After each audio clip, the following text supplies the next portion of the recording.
The brisk, chilling air is calling, and out there we're free to run and jump and live so wildly. Head first we'll go tumbling through places unknown, with nothing but the stars to light our way. And though the sun may set at night, tomorrow looks so bright. 'Cause home is when you're by my side. No matter what we do, together we'll see it through. And I hope that we won't drift apart, even though things change. Without you it's not the same. I know it's true, life's better when it's me and you.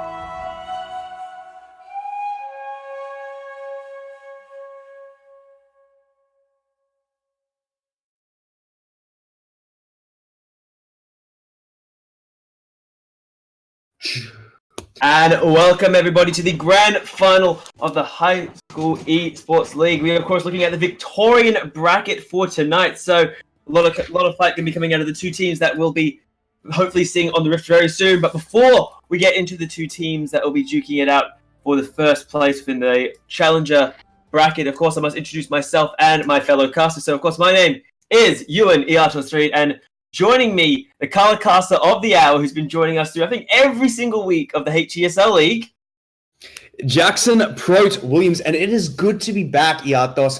Absolutely amazing. And of course, we are getting to the final end game of this tournament.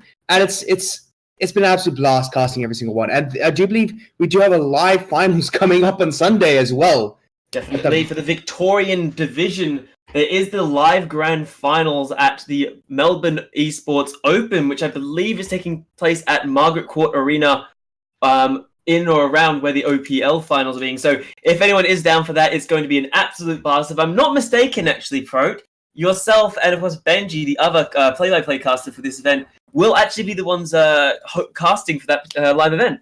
Yep, Benjamin Tico Lee, we were able to beat out Iatos for it, so I do apologize, man. You're going to be able to see Iatos trying to run on stage and being tackled by security, because he is barred from casting for it. I mean, yes, I didn't get access to this one, but I do have my fingers in other pies, as I believe the saying goes. But is that not very sanitary, though? Because you want to eat the pies. I know, but the pie in this case, I believe I've got access to the University Esports League happening in Sydney, so that'll be relatively soon. But I think we should stay a little bit focused for the high school. The university can come when they've graduated high school. So before we do load into before we start looking at Champions Select and looking at the patch room, because of course patch I believe 1.8 wow, I'm jumping 8.17, but of course it is 8.17, yes. So a few things that we've noticed is Nunu is no longer Nunu. It's now Nunu and Willump, because Willump is now an omnipresent being, sorry. And it's so you got this great beast of just absolutely amazing intelligence, and you're seeing more of a AP, impactful, CC heavy build champion now. You don't have the standard support tank Nunu. But of course, he's not allowed for this tournament because of the rework. Indeed, so the rework champions are not actually allowed to be played for, I believe it's 2 weeks in tournament-style play. It's basically till the next patch comes out. It's to allow Riot to properly balance the champion. So you don't have like a whole issue with basically letting OP champions slip through the rework or everything. So when Aurelia first came out, it's overtuned as hell. Aatrox overtuned as hell. And a lot of people were able to abuse it. So it's one of those things to avoid those kinds of issues where you do have a champion that needs to be nerfed, just decimated the competition because it hasn't been tested properly. Exactly, but of course, Nunu, as much as we want to talk about him, and I've seen some very fun Nunu in my games recently, we can talk about him maybe in a little bit, as there will be a bit of a delay, guys. Unfortunately, the match is actually scheduled to be beginning at 4:45 and not 4:30, so we do have about 15 minutes before the actual games come through. But I figured while we are around, we might as well have a little bit of a chat before if we have to So I think the first thing we can talk about is actually the rewarding for not only just the Challenger area, but also the Premier Division teams that will be. For one way, a lot of the Premier teams actually have live final events. I know the Victoria one, as we've mentioned, is happening at the Melbourne Esports Open. And I believe, if I can double check my notes real quick, the Western Australian Premier is going to have a live venue. The South Australian and Northern Territory, which are basically combined into the same area, also will have themselves a live venue arena. So, and even the Tasmanian Premier Division, also all these areas have live arenas. So, of course, guys, if you are in those regions, great little fun. Do rock up to it. And the prizes for those teams are actually insane. I mean, you look at if you win in the Premier Division first place, you get 13,500 RP split up among the players of the team. The Triumphant Rise skin, which is awarded to every tournament winner, state championship medals, and the absolute selling point for the Premier Division, they qualify for the next stage of the high school championship, which effectively puts the top teams in each state against each other, as well as New Zealand, for basically the who's the best in Australia competition. Indeed, and the competition has been absolutely stacked. We've seen some teams just break out of the gates. There are some teams that are 8-0, 9-0, just being an absolute wrecking ball each and every week. So it'll be good to see how these teams match up interstate against competition from other schools that have been just as dominant in their respective regions. So it's honestly, it'll be an absolute blast to see which state is the best. I personally am rooting for Victoria because I've lived here for about 10 or so years now. So I'm definitely 100% behind my state. Indeed. So, hopefully, there's other Victorian Challenger finals, but I'm sure whichever team from Victoria does represent the state, I'm sure we're going to have a lot of backing to follow them up. But unfortunately, that is of course the Premier Division, which is not the division that we're going to be looking at today. Of course, there is the Challenger Division. So the separation between the two divisions, for those who aren't 100% certain, basically, when we reach the final week, the top 4 teams in each state got put into the Premier Division, and that's where they're going to be going up against one another. And then all the other teams that weren't able to claw their way into the top 4 have been put into the Challenger Division. So, and that's what we're going to be spectating today. And even if they didn't make it, these teams are still fighting. So the 2 teams we have today for the grand final of the first and second place have quite a bit on the line. 5,000 RP to be split on. So I believe correctly that's going to be 1,000 RP for each player, plus the Triumphant Rise skin if they are successful in winning this best of 3 series. So there's quite a lot on the line for these guys. Oh, absolutely massive. And it's really good to see that, honestly, all the teachers and students and the tournament organizers have put this much effort into such a massive tournament, being able to get the prizing, be able to get people to show up every week, getting teachers on board to embrace this culture of esports, which in the past has been overlooked. But it's good to see that people are finally being able to do what they like and being recognized for being good at it. Exactly. I believe the extension's nerd culture is finally starting to rear its head and take over, which is personally I was always one of those kids that I never really did traditional sports, a bit of basketball, but that's about all I had going for me. So I'm a huge fan of seeing esports, getting 2 feet on the ground and really getting a kickoff, especially with the high school esports league, which to my knowledge is also going to be occurring in the next year. So, we've only got forwards to go from here at this. Indeed, but now what we're going to do is we're actually going to segue very smoothly without noticing the transition into the latest patch notes. Yeah, you like that one, didn't you? Absolutely seamless transition. Well played. Oh, that's the thing. It's if you mention it too much, then people will be like, "Wait a minute, that's actually pretty clever." Now, okay, I'm not even going to hype it up. So key things to know is small changes that have happened this patch. Unlike the previous patches, which have actually been quite large, There's just slight buffs and slight changes to champion kits. So a good example is you look at someone like Annie. Annie, originally, you have a bit more skill expression. So I do believe this might be more a skill expression patch. So it just puts a bit of power back into specific parts of a champion's kit, which allow you to be able to get small advantages or play with a bit more than just a one-dimensional playstyle. So good example is Annie. So attack range has gone from 575 to 625. So what this does is it means that Annie isn't just reliant on basically dumping all her spells and trying to one-shot you at level 6. You now actually have more range in your attack, so you can just continue to just do a bit more harass in lane before that level 6 power spike. So you actually have more play potential rather than the dump all your spells and hope to kill them. So I actually quite like the skill expression change because it just slightly changes how Annie plays, and it's definitely going to be noticeable in that mid lane. Indeed, so we'll have to see where that goes. And like you're saying, a lot of these lanes, another one that we've had a few discussions with, from a couple casters in our group, is the Kassadin got a bit of a lot, not a huge touch. Of course, his Riftwalk cooldown at rank 1 was reduced by a second. At rank 2, only half a second, and has remained the same at rank 3. So, Kassadin, I feel like it's very specific for matchups, but is there the possibility that with this change to the cooldown, and we all know what late game Kassadin is able to pull off, are we going to see some Kassadin brought in and basically picked up for a few more early roaming plays potentially? Well, so the key thing about Kassadin is that post level 16, you're pretty much just one-shotting people. When you get to that point, you'll probably have about 30-40% CDR. Your Rift Walk is going to be a Rift Sprint at 1.2 seconds per Rift Walk. So at level 16, you have no issues. However, previous to that 1 second cooldown on your first rank and that half a second actually means a lot, because by then, a lot of the time with your Kassadin, you're stacking up that tier, you've got your Rite of Ages. So by the time you get level 6, you have no CDR. So that's a 6 second cooldown to 5 seconds. And made it seem like it, but that is huge. The amount of times I've personally played Kassadin and have been like, oh, if only I had an extra half a second for that Rift Walk, because it's such a massive part of your kit.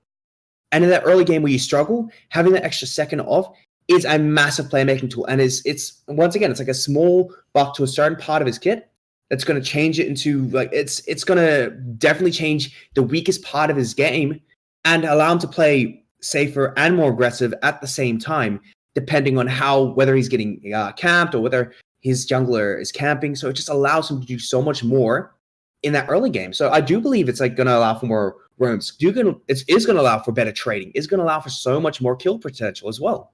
So really good. I like this little touch on Kassadin, and I think it really does pretty much just define Kassadin's strength and just puts a lot more into that ultimate, which is going to be so defining. Definitely. And another thing in this patch that popped up that I want to have a quick talk about is 3 junglers did get a little bit of love in this particular patch, that being Kayn, Master Yi, and of course the Rengar. Now, they weren't huge touches on their abilities, no damage increases, so Kayn got a little bit faster during his Shadow Step, his E. Yi got, I think the best of them was Yi getting increased damage reduction early from his Meditate, and then of course the ultimate on the Rengar, his early cooldown being reduced from rank 1 by 20 seconds. Now, is there the potential to see, for example, these guys to pop up as a result of these patches? For example, the cooldown reduction for the Rengar ultimate. Every Rengar player tells you that the first ultimate is critical. Is there the likelihood now Rengar's going to pike up, or are we still going to see these tankier junglers, who seem to be the flavor for the HESL? So the key thing about Rengar is Rengar's always been a decent fighter, very good assassin, but with the tank meta, it's been very hard for Rengar to make an impact. And one of the key things about Rengar is he's so reliant on either bushes or his level 6 gank. And like you said before, it's like with that first snowball, like with Rengar, as any assassin, you do want to snowball. And with that extra 20 seconds off the cooldown of Thrill of the Hunt, this means that you can. It's not a massive change, but it's one of those things where you're more likely to try and go for that early ultimate play. And it's less punishing if it doesn't succeed, because it's going to be up sooner. And in the early stage of the game is probably the most critical in regards to Rengar's impact and Rengar getting ahead early. So that 20 seconds is it's going to be marginal, but I do feel like it's going to be definitely noticeable, especially considering how bad he is if he doesn't get ahead, because it's because of how much peel and how much team fights, how much 5v5 meta is going at the moment with the Unison, with the Global Ultimates, with the CC. You look at Zac, you look at who's coming back in a bit, you look at Galio, you look at a lot of those disengaged champions that can just shut down Rengar. And even with Gragas is a hard counter to Rengar in the mid game. So Rengar needs that advantage to try and just snowball his lead. And of course, the last little bit of the patch note I would like to talk about, because there's, like I said, a lot of little touches. The Aurelia getting the Q damage increase. Garen's up there for as well. But the other thing that's been poking up recently is we're talking about poke Varus. Now, lethality poke Varus has really started to take off again. I know it's been poked around in OCS. I think OPL's picked it up. Thank you very much. So I just want to ask, the Varus getting a health reduction by 50 health, as well as a bit of a growth increase, but his base health has been taken up by quite a bit. Does this mean that poke lethality Varus is just not really an option anymore? Purely because if they do get on top of him, he melts like a balloon. Well, the reason why, at the end of the day, if you look at the stats on poke lethality Varus compared to the on-hit Varus is the better build. However, you take poke lethality Varus into two major situations. Firstly, if they have insane gap closers in their team and you need to stay at range, you take the poke lethality Varus. The second one is very team comp specific, where you run a massive poke comp, a poke disengage siege kind of comp, where you don't want to necessarily go for those long drawn out team fights, and you more just want to poke them down and then go in for the kill. So those are two cases where you want to take the poke Varus. Now, aside from that, on-hit Varus is 100% better, especially with all the crit buffs that have happened in the last few patches. However, the base health stats, what this does is it does mean that the laning phase alone is actually is what's affected here. I don't believe with the extra 3 health growth stat, by the time you get to level 18, that health you've got technically more health than you would originally, but it's not by much. So it kind of equals out around about the time you get your second rank in your ultimate, so around about level 11. It's not that far behind. So it's more just affecting your laning and allowing for a Varus just to not be as lane dominant anymore. I don't think it really affects how he's built. It more just affects how his lane dominance goes, which in the past has been such a safe laning phase on against everything except something like a Draven Braum, which has a lot of kill pressure. So I'll have to see if Varus is picked up. I mean, I would still like Varus to be picked up if they're opting to pick this artillery style, because Varus is one of those AD carries that it fits super, super well with. I also think like the likes of Ezreal can do quite a good job with this artillery style, but we will have to see if they choose to, of course, go that direction. Now, guys, we will. Looks like we hopefully will be starting very soon. Actually, talking about starting, perfectly timed that segue. We are going to be loaded ourselves into the champion select between Loyola 2, which would be on the blue side of the map, and of course Mckinnon Secondary College Team Number B, which is spawning on the red side of the map for these game 1 of this best of 3 series, and Loyola 2 opt to take away the LeBlanc as their first pick. So LeBlanc has been slowly rising back in popularity. I do believe she got some buffs last patch. I'm not completely sure about that, but he has been is quite a bit of skill expression, quite strong, and quite a lot of quite a lot of snowball potential, to be honest. And with how the mid lane meta is going, it's been slowly getting more and more. Especially because of how dominant a champ like Zoe is. LeBlanc, who's actually quite a hard counter Zoe, has been really a really contested pick.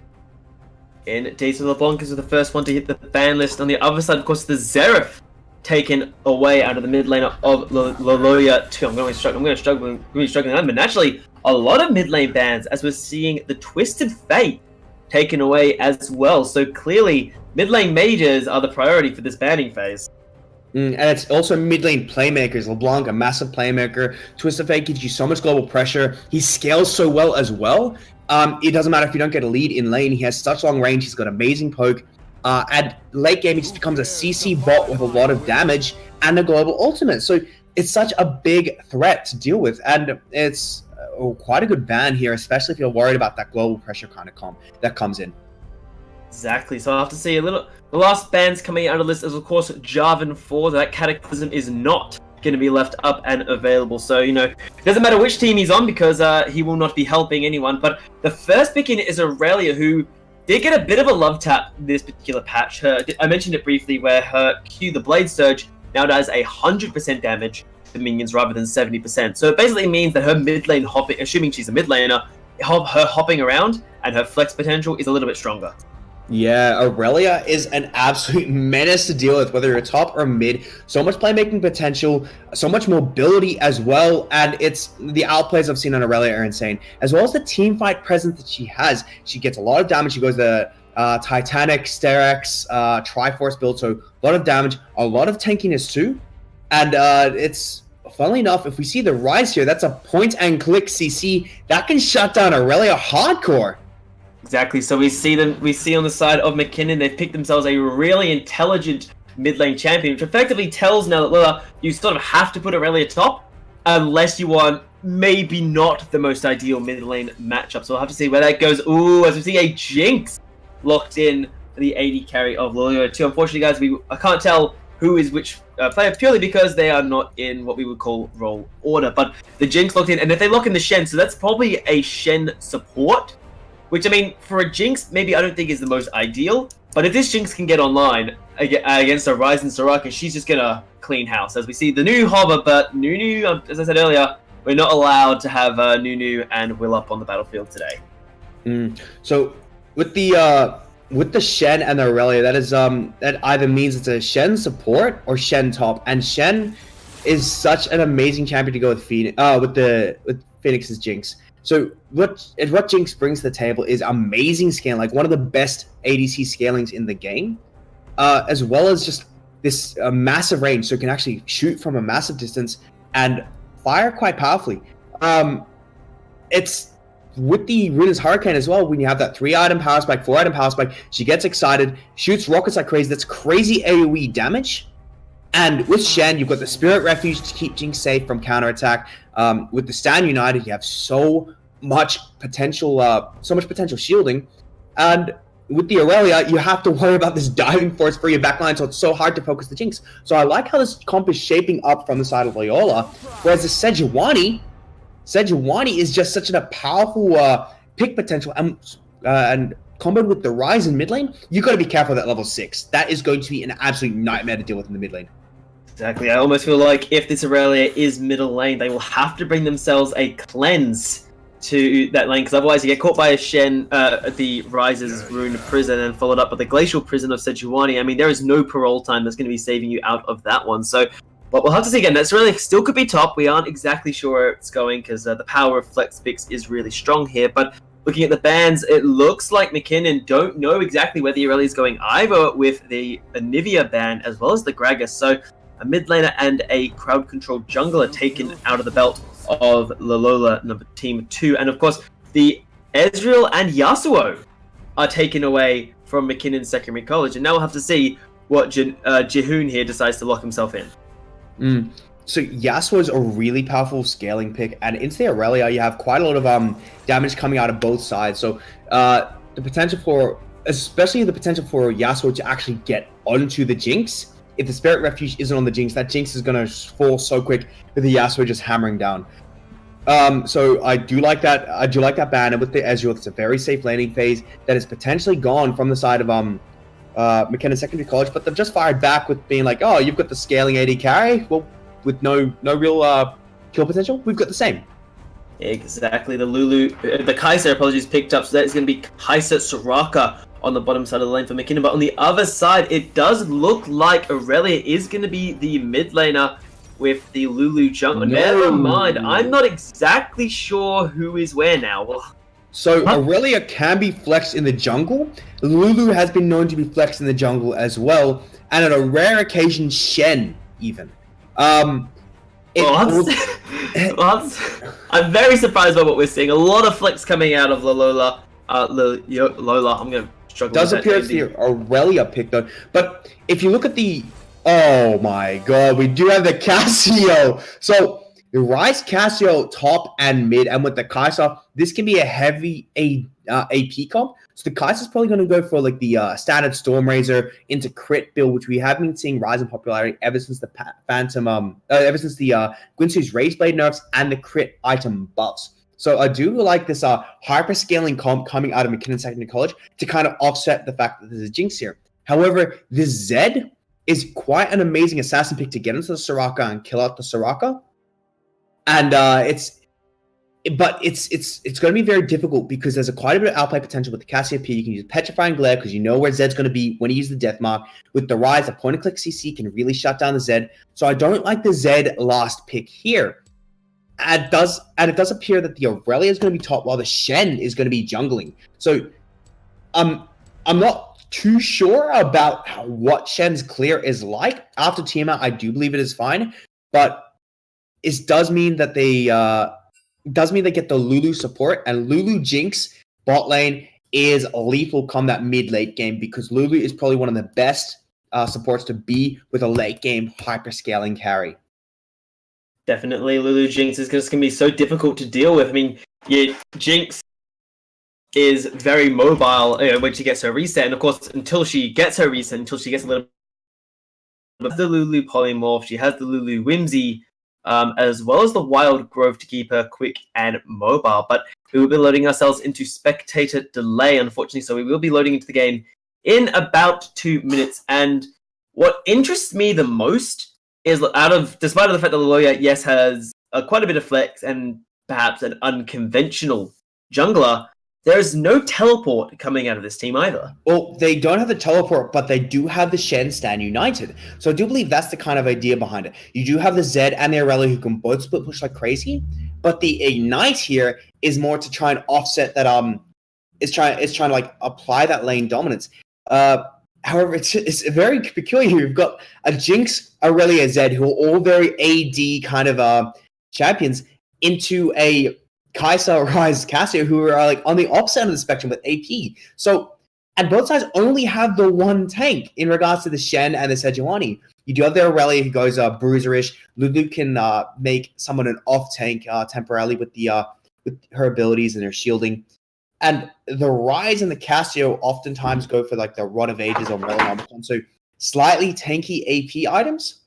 But as for the Soraka, that healing late game, if it comes out handy, it's going to be insane. As for Sejuani is good for tankiness temporarily. Does have that arc that does have her passive, which gives her such a massive boost to her AP armor and magic resist. And then you also have that aftershock. So Sejuani is going to be a very good tank for about 3 to 4 seconds. So and with something like with the AD carries nowadays, with the Infinity Edge, you get so much true damage. And if Aurelia or Zed do take the Conqueror, doesn't matter how tanky the Sejuani is, once that Arctic Frost goes, once the Aftershock goes, you're going to get shredded like crazy. So it's going to be interesting to see how both these comps go, considering that both comps do have quite a bit of scaling on their side. Definitely. So not sure what we'll be expecting early out of these two teams. I expect a little aggression coming out of Loyola's Team 2's top laner, purely because he has taken that Ignite over the Teleport. Now, it's not a hugely shocker item, particularly because Teleport did get nerfed, and we're sort of reverting back to Season 3, where some people take Teleport, some people are taking Ignite, but unlike the days of Season 3, the macro game of League of Legends is quite a bit stronger when it comes to understanding, the consequences of not bringing a Teleport into the game. Yep. So, key things to note in regards to this entire so far, it's like you look at a champion like the Soraka. So a lot of people underestimate the lane dominance that Soraka can have. A lot of people have been doing they max the silence first, they also take Scorch, they take the Airy, and it's a battle rocker. So it does so much damage, it's an instant silence, so it's very hard to actually dodge it. And it gets to that point where it's on a lot of cooldown in the mid game. So if someone does go in, so for example, you have the Aurelia, or you have the Aurelia or the Zed going in, you can just silence where they go, and next thing you know, they're dead in the water. They have to quickly get out of that silence before they can continue the rest of their combo, the rest of their shutdown. So I do like the Soraka pick in the team comp. I just don't like the fact they don't really have a lot in the way of tanks, and that can be quite problematic if it comes to the late game, considering that both Aurelia and the Zed are just going to dive like crazy. And this Kai'Sa is going to have to be very mobile and very quick just to like counteract that. And Sejuani's probably going to like be playing more of the peel game for the carries rather than the engage game, which is not necessarily what you want the Sejuani to do. One of the key things to note with Jinx as well is that with so much dive coming out of the Aurelia Zed and even the Shen potentially, is you have so much you have so many key targets that you want to focus down that the Jinx might just be able to be freed up because of so much dive potential to just free hit from the back line. And with the Runaan's Hurricane and the Rockets, that's going to do damage left, right, and center. So we are so it's gonna be very interesting to see how this goes, especially with the buffs from the Lulu. The Shen is running the Guardian as well, so that's gonna be even more protection for the Jinx. So I do believe the Shen is literally going to be on the is literally just going to be protecting the carry. But we have had a spectator issue currently trying to load back in. I'm not sure what has happened there. It's unfortunately the last few patches have been like this. The spectator is not a huge fan of anyone really. So we will hopefully load ourselves in. So apologies about the tad delay there, guys. But while we do have a delay, of course, we do have people in chat. So let's hear for which two teams you think are going to be able to get their way through this best of 3 series. Of course, Loyola 2 or Mckinnon Street College team number B. So on the point you're talking about with the free hitting, it's a bit of a worry because I am worried for them. Their range isn't. So I'm worried for the of Mckinnon Secondary College because they haven't got the greatest range. And Jinx with her rockets, if she goes for example a rapid fire cannon, can hang in the back line while Aurelia, Zed, Shen sort of dive in, and then team fight level coordination is not the easiest thing to do. And then to do that on top of the fact that you're being dived on top of by 3 high damage champions, and then you have to account for the fact that okay, so we need to protect our carries, we need to ensure they aren't diving on top of our squishies, and then finally you're like, okay, we've pushed back the Zed, we've pushed back the Aurelia. Oh god, Jinx has a reset, and that's when things go a little bit downhill. So we'll have to see where that ends up going, as we will be loading ourselves into the game very shortly. Yep. So because we're all desynced, we are going to pause at 30 seconds. So key things to note from what I can see on my end, because I'm already loaded in. So we are seeing the corrupting pot mid from the Cassiopeia. So that's quite a bit of harass potential coming out. We are seeing the Lulu and the Soraka. They both have a lot of potential in the way of they do have a lot of potential in the way of harass in lane. But if we look at the matchup, Zed has actually opted to go top and is matching the Rise, whereas in the mid lane, the Aurelia is matching the Cassiopeia. Now, I do believe it's going to be interesting to see how that goes, considering that the Zed gets shut down hard by point and click CC, which is quite a massive part of Rise's kit. You do have the Rune Prison, which if combined with the Spell Flux on the Rise, is actually quite a decent CC tool for 2 seconds. If we look at certain parts of the champions as well. So as I said, with the Guardian coming out from the Shen, being able to protect the Jinx even more from that potential, we are seeing the Fleet Footwork Jinx, so he's looking for that safe landing phase. Fleet Footwork on the Kai'Sa as well, so they're both going for that safer landing phase. However, the Jinx has opted for a Doran's Blade instead of a Doran's Shield.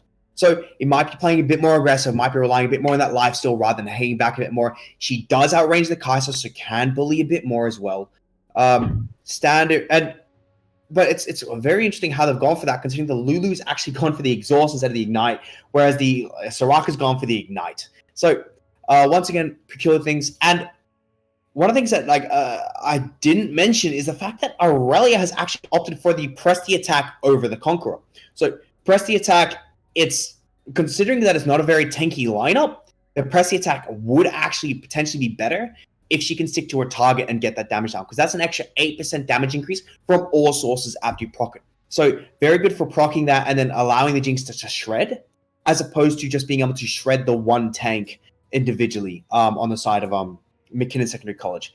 Definitely. We'll be loading ourselves into the game. So, of course, we're at 30 seconds. So, we'll be playing pause in 3, 2, 1. And we are live. So, apologies about taking a while to load ourselves in. And so you were saying about the... So the interesting thing for me is actually the lane swap. Because as you mentioned earlier, I think Aurelia would actually be better into the Rise than the Zed. So, where do we think the decision making is here? I do believe it's one of those things where either way they both have ways to lock down the mobility. You do have the miasma from the Cassiopeia. You actually do have quite a bit of lane harass from the Cassiopeia as well. So Santa Twice is looking to really just dominate this lane. And with the exhaust, you do have a lot of kill potential shut down from both sides. So I do believe the exhaust does affect the Zed more post 6. So that might be the idea behind it, considering that Zed does more damage in shorter burst, and so exhaust will shut him down harder. So I do believe that might be the deciding factor as to why they've gone up to this lane swap. Because in a way, they both struggle against Champions that can lock down their CC. And Aurelia, due to the dash and potentially more mobility, might be able to get around the miasma, whereas opposed to the Zed, who's got a bit more limited mobility, but has a more unpredictable mobility. So it's a question of it's probably just more a question of like what they're more comfortable with and in what aspect. Either way, it'll be interesting to see how they can go from there. But it doesn't sad at bot side starts.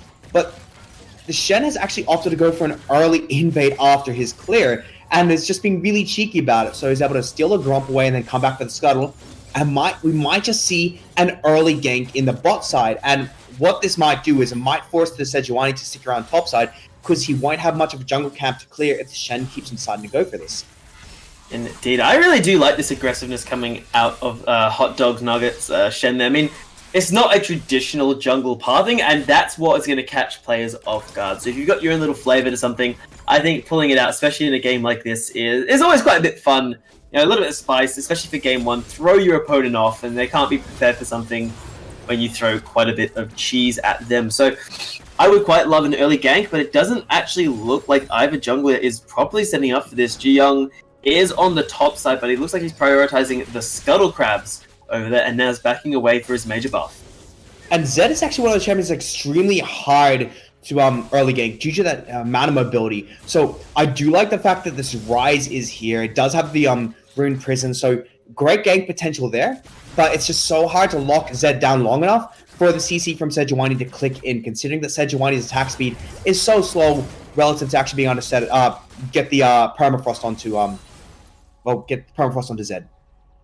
Exactly. So, of course, getting crowd control onto an assassin is effectively like the best way to lock down someone, especially someone like Zed who doesn't want to stick around. He wants to dive in, dish out his damage, and get the hell out of dodge. So if you can lock him out with something like the Rune Prison, the Glacial Prison, or even the permafrost coming out of the Sejuani, I mean, it just makes his job that much harder.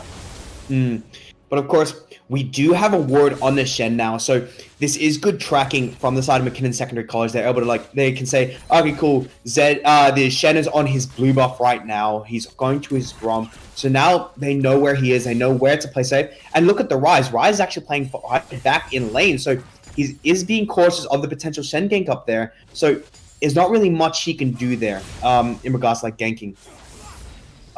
So it looks like this is actually a very safe game compared to what we usually see in these games. So this is a testament to the higher level of skill as the tournament goes on, and it just goes to show people are adapting, people are learning, people are improving as they just continually learn to just play around this different kind of style than it is to solo queue. Yeah, I really think that's the right decision. I mean, playing around, because as the game's developed and players are constantly going to be improving, you've got to ensure that you're playing correctly, not just the style of what you enjoy, but also what suits your playstyle. So, for example, if you're someone who, let's look at the side of Fenix. Jinx isn't the most popular champion right now, but Fenix obviously says that my Jinx is good enough to go toe-for-toe for what needs to be done here. So that's a matter of comfort being pulled in over the likes of being, this champion's better, let's play this, because what could go wrong? But of course, we do have to be careful because the Z power spike at level 6 with the Ignite and the Electrocute is quite powerful. So Ron Hubbard is going to have to be very careful of V-Papa when that power spike happens and the all-in potential. So he has popped one pod. He is reasonably healthy, and he's going to stay like that. And considering that Shen's actually pinging on my way up top side, so it does mean they might actually be preparing for a level 6, for a gank from the Shen when the Zed hits level 6.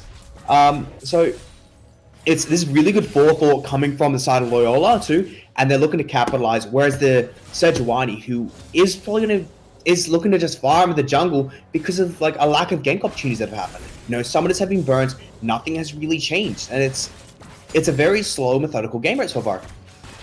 Exactly, a lot of farming up, and if you look on the lineups, it's not overly surprising that neither of these two teams really want to play too aggressively. You look at the likes of Jinx and Zed, who Jinx is definitely a late game champion. I mean, as you mentioned earlier, some of the best hyper carry there, and on the likes of Zed, his mid game is very, very strong. If you can get a couple items, get him on a split push. Not a whole lot of people on the side of Mckinnon Secondary College, I feel like, can deal for Zed if he gets himself 2 items. I mean, Ryze will still be stacking up everything. Cassiopeia, if she misses her Petrifying Gaze, she's done. And you don't really want to, you can't really afford to send Jihoon's Kai'Sa down there alone. Oh my lord, Deathmark coming in onto Rohan, he gets locked up, but is it going to be enough? The Deathmark pops, the Ignite picks up first blood. Yeah, I was watching that so carefully. You see Ron Hubbard, he tanked a lot of minions and he was getting rather low. That was a very risky play from him just to try and set up a potential freeze. And V-Papa is like, you know what, you may win the CS game, but I am going to get first blood, and he capitalizes. And there, guys, this is a prime example of greed to set up that deep freeze. And it has definitely worked out in V-Papa's favor as he goes for the kill pressure rather than tactical play. But of course, in response, we're seeing the 2 cloth armors, and we're probably going to see a Zhonya's Hourglass rush from the Ryze. So this is definitely an amazing item just to shut down a Zed. So Zed really has to snowball fast. Otherwise, he's going to get shut down from a Zhonya's Hourglass on pretty much the Ryze, the Cassio, and potentially even the Kai'Sa. Definitely. So I really do like this option. Zed able to get himself quite a little bit of gold. If we look at the gold values, Ryze is sitting on 2,300. Zed, he does get that first blood, so he's sitting on about 200-ish more gold than his opposite number. So I believe it's 300 gold for the first blood kill. So Zed's in a really good spot, but this wave is in a really annoying position for Papa, who has to fully extend himself in lane. And if Ji Young is able to poke his nose up topside, that could potentially be an easy kill. And it's one of those things where they currently do not know where Ji Young is. They haven't pinged him. They don't have any vision on him, so he's just going to steal away the Raptors. But so it's very dangerous for V-Papa to be like, okay, cool, I'm going to push you up. I'm going to have to match this freeze that you're doing without actually knowing where your jungler is. And even though Ron Hubbard did give up first blood, he's got the CS advantage, and he's actually back in the lead in gold simply based on lane management, which has actually been phenomenal from him. So really well played from Ron Hubbard. Even though he made a bit of a greedy play before for that freeze, he's doing quite well now. Exactly, but unfortunately, Deathmark is off cooldown. The flash comes out, wasn't used last time. Room Prison locks Papa under the turret, and the Deathmark is not actually enough. The Resolve Tree coming out of Hubbard's secondary does keep him alive, but with the flash down, oh my lord, that's a super mega death rocket coming into the top side, and that looks like it connected, but it was not enough. I would love to be able to see how close that was. That was extremely close. The Ryze got down to about 100 or so health, and it was such a close thing right there. But what this does even more so is it does deny farm. It allows his head to refresh the wave and get chip damage on that tower as well. So what this does is does more than just apply dominance. It does more than just show, hey, I can almost kill you. It completely refreshes the wave. So now Ron Hubbard has to be more stressed out and can't do the cheeky thing of snaring on a tower to try and get that advantage of the tower hits onto Zed. So V-Papa is definitely in a good spot right now where he can really just make Ron Hubbard pay for giving up that first blood, to be honest. But with the Seeker's Arm Guard coming out, you have a lot of extra armor, but it's a question of can he capitalize when the Ignite and the Death Mark comes up as well. Exactly, Deathmark is, oh my lord, Stan United, they're being so proactive about it. He finally realizes he's in a little bit of trouble. Lovely first the Aussie. Realm Warp is going to get him nowhere quickly as the Ignite comes out, and he's simply going to burn to death. Oh, the Wish, is it enough? He actually manages to live the ulti coming out of the Soraka. They tried to be cool and not look at the death, but unfortunately, because of that, they let him get away. Yep, so, but we have the Super Mega Deathrock coming up as well, but that's might be off center. So quite unfortunate, but of course, that is great play right there. But of course, Ron Harbord is currently just absorbing pressure like a madman and still has a 20 CS lead. So really well played there from Ron Harbord. You are doing a fabulous job. Of course, Ji Young is being quite lackluster in this early game. He is getting a small CS lead, but I do believe it's on the back of the fact that he's got 3 winning lane matchups right now, and he can just do whatever he wants because of it. He can just free farm. He hasn't even had to counter gank. He hasn't really ganked at all either. So it's right now it's literally just the Ron Hubbard versus V Papa show right now. It really is, and of course Hot Dog decided to be the first jungler to really kick his poke his nose into one of the lanes with that Stan United level gank, which I love the idea of. My issue with it was that Deathmark was about 20 seconds away from coming off cooldown. And if you'd have waited for the Deathmark and then gone in with the Stan United ultimate, that would have been absolutely amazing. But Stan United has such a long cooldown, so that's not going to be available for quite some time. And I'm expecting more fighting up in that top side, as both AD carries haven't even recalled yet. They're both just sitting out in that bottom lane, farming up with that fleet footwork and scaling into what we know will be monsters. So fights on the top side for now, and then I assume once we get to mid to late game, then the AD carries are going to be the ones that run the show. Like, I'll be honest, so as soon as they both back, they're both going to get a Storm Razor first item. And this is going to be a huge power spike for AD. I mean, they're sitting on 34 and 3,600 gold respectively, so... It's like, but it does look like looks like a Sejuani. So it looks like Ji Young might be making some impact, but of course, with both laners playing so safe, this is not optimal at all. They have spotted Ji Young now as he goes back into his jungle. So they do have some pretty decent idea of where he is. So V Papa can try and play a bit more aggressively, but now with Ron Harbor just having the Seeker's Arm Guard, having the 30 CS lead, having the range, and it do believe that V Papa might have just convincingly lost this lane even after getting first blood. So well done from Ron Harbor to just absorb pressure and just come the better from it, to be honest. Exactly. I mean, despite the farm with 30 CS, it's actually not a massive gold difference between these two champions. Papa sitting on 3,600 gold, while Elron sitting at 47. It looks like they might be in a little trouble. To Flash Taunt coming in as well. Oh my god! He didn't even get a chance to barrier! Yep, and right there, it's Ron Harbor is not liking this lane. He's like, he's probably like typing in chat, it's like, come on, Sejuani, are you there? Are you in this game? And of course, this might just be a first tower to the side of Loyola too. The top lane camp has finally paid off, and this is going to swing the goal back to be equal, not ahead, but equal. And this is how well Mckinnon Secondary College have just been farming. So it's really well played by them just to have like these slightly winning lane matchups, and because they do have a nice scaling comp in regards to Ryze, Cassio, and Kai'Sa. It's going to be... Tyr in a little bit of trouble there, but the Stan United make sure he has at least one friend. The Vanguard's Edge as well, as long as a lovely double taunt, but the issue is the Aurelia simply can't follow up the exhaust as well as the miasma, blocking him out of the fight. Now Sama has himself a blue buff as Zed comes in, the Flash Ignite as well, but he should be able to lift his way out of there just fine. Super Mega Network does not connect a little bit fine as the Permafrost locking up, but I don't really know if they... Oh my lord, the Flash as well as the Flail! Ji Young has not done much for the last 14 minutes, but finally he gets himself in the game. Yeah, 2-0. He does have the Cinderhawk already. He's probably going to go back and spend that juicy gold he's got in his kit. And he does have a 700 gold lead over the Shen. So is literally the difference on the team. 700 gold, and that's all in the Sejuani's back pocket. You look at the bot lane, they're roughly equal, the supports and the ADCs. You look at the mid lane, it's a 500 gold advantage to the Sana twice. But in the top lane, Zed is finally getting lead. V-Papa is finally getting that lead. He's got the Yomu's Ghostblade.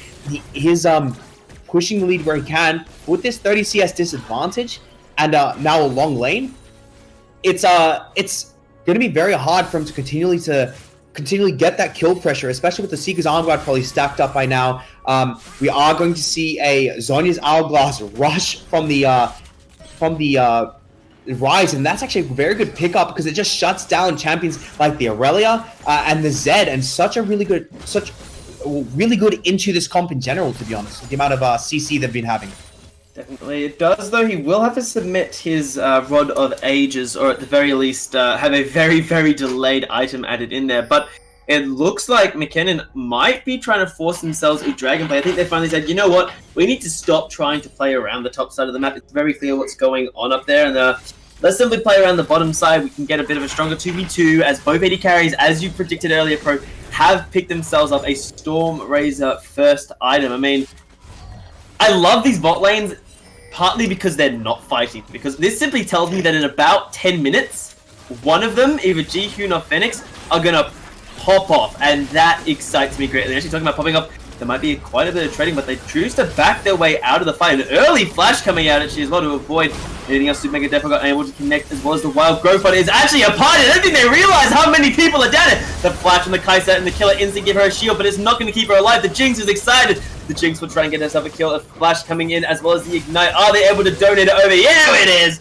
The Jinx gets her shut down, and her first kill of the game. And there we go. We finally have some decent action. Oh my lord, actually, we've got Papa and Ron duking it out, but Papa's definitely taking the worst end of this trade. He's actually forced away from his own blue buff. That's a little upsetting. Yep, and of course Ron Hubbard with that full Zhonya's Hourglass, but this does mean that we do have an early Infernal Drake at 16 minutes going over to Loyola 2. I wouldn't really call that early, to be honest, but still, it's an Infernal Drake nonetheless, and with a squad like a Zed, Aurelia, and Jinx, AD scaling is definitely what you want. That extra 8% is going to be so instrumental, and they get a second tower as well, so they're winning the macro game, they're winning the objective game, and even though they were losing the laning phase, they are showing up as a team rather than individual laners, which has kind of been Mckinnon Secondary College. Mckinnon Secondary College's only advantage so far this game, whereas they've had such good individual plays, but nothing really that has meshed together amazingly at this point.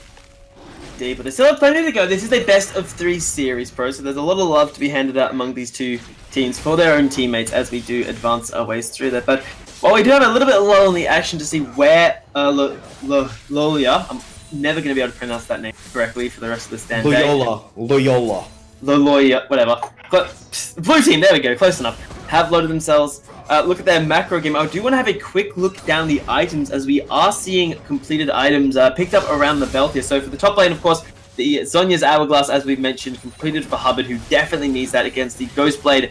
And the buildings of what I'm going to assume is going to be a Duskblade coming out for Vipapa in the top side of the map.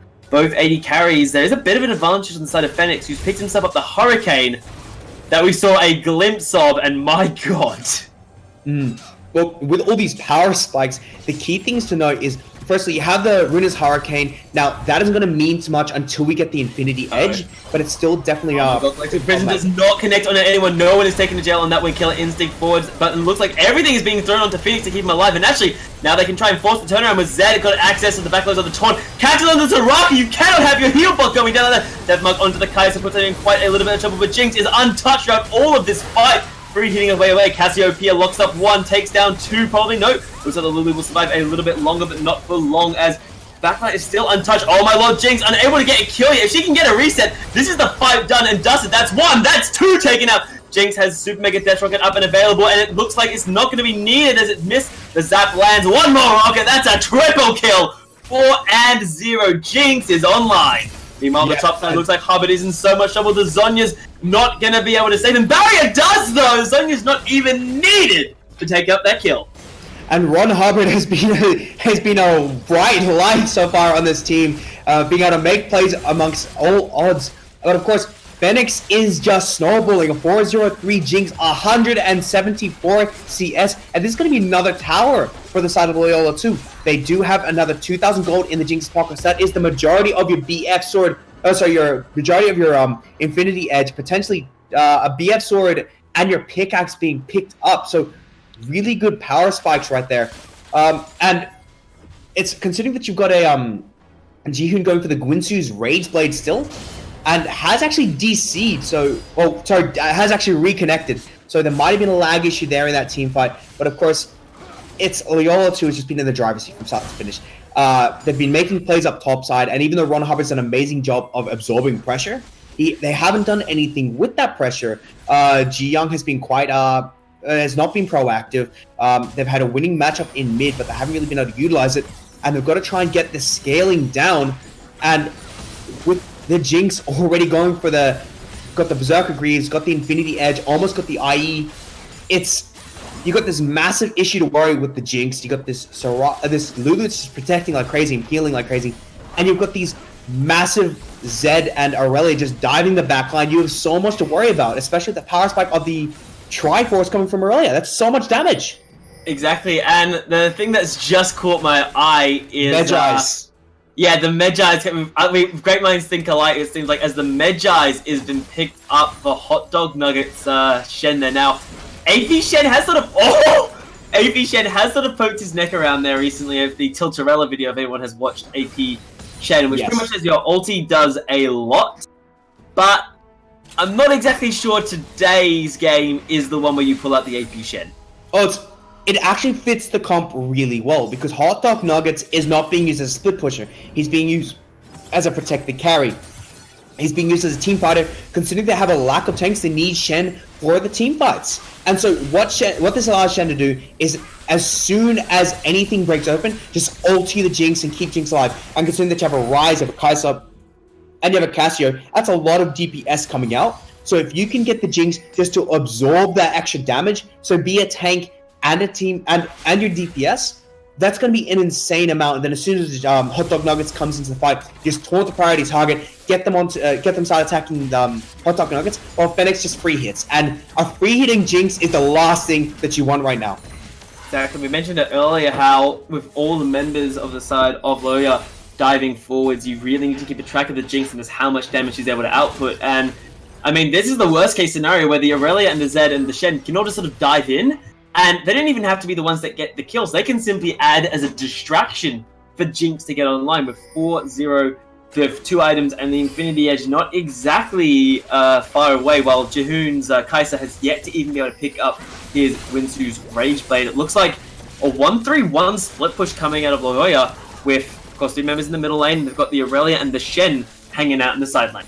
And if we actually look at the build parts, the Lulu has picked up the Ardent Sensor. Now this, I cannot understand how powerful this is, especially because your main DPS right now is the Jinx. So if Jinx gets more attack speed, more on-hit damage, and has the AoE rockets with the Runin's Hurricane, it's such a difficult thing to deal with. In addition, you have the global pressure with that Shen being able to just instantly join the fight, and Stand United is so much more powerful than Teleport due to a lower cooldown on top of this, like the instantaneousness of it, but in protecting your carry. So I'm loving the fact of how they're building around this one member who's really fed, and they're just saying, okay, cool, and we just apply pressure elsewhere and have the focal point here on Jinx. So really well played. They've got good farm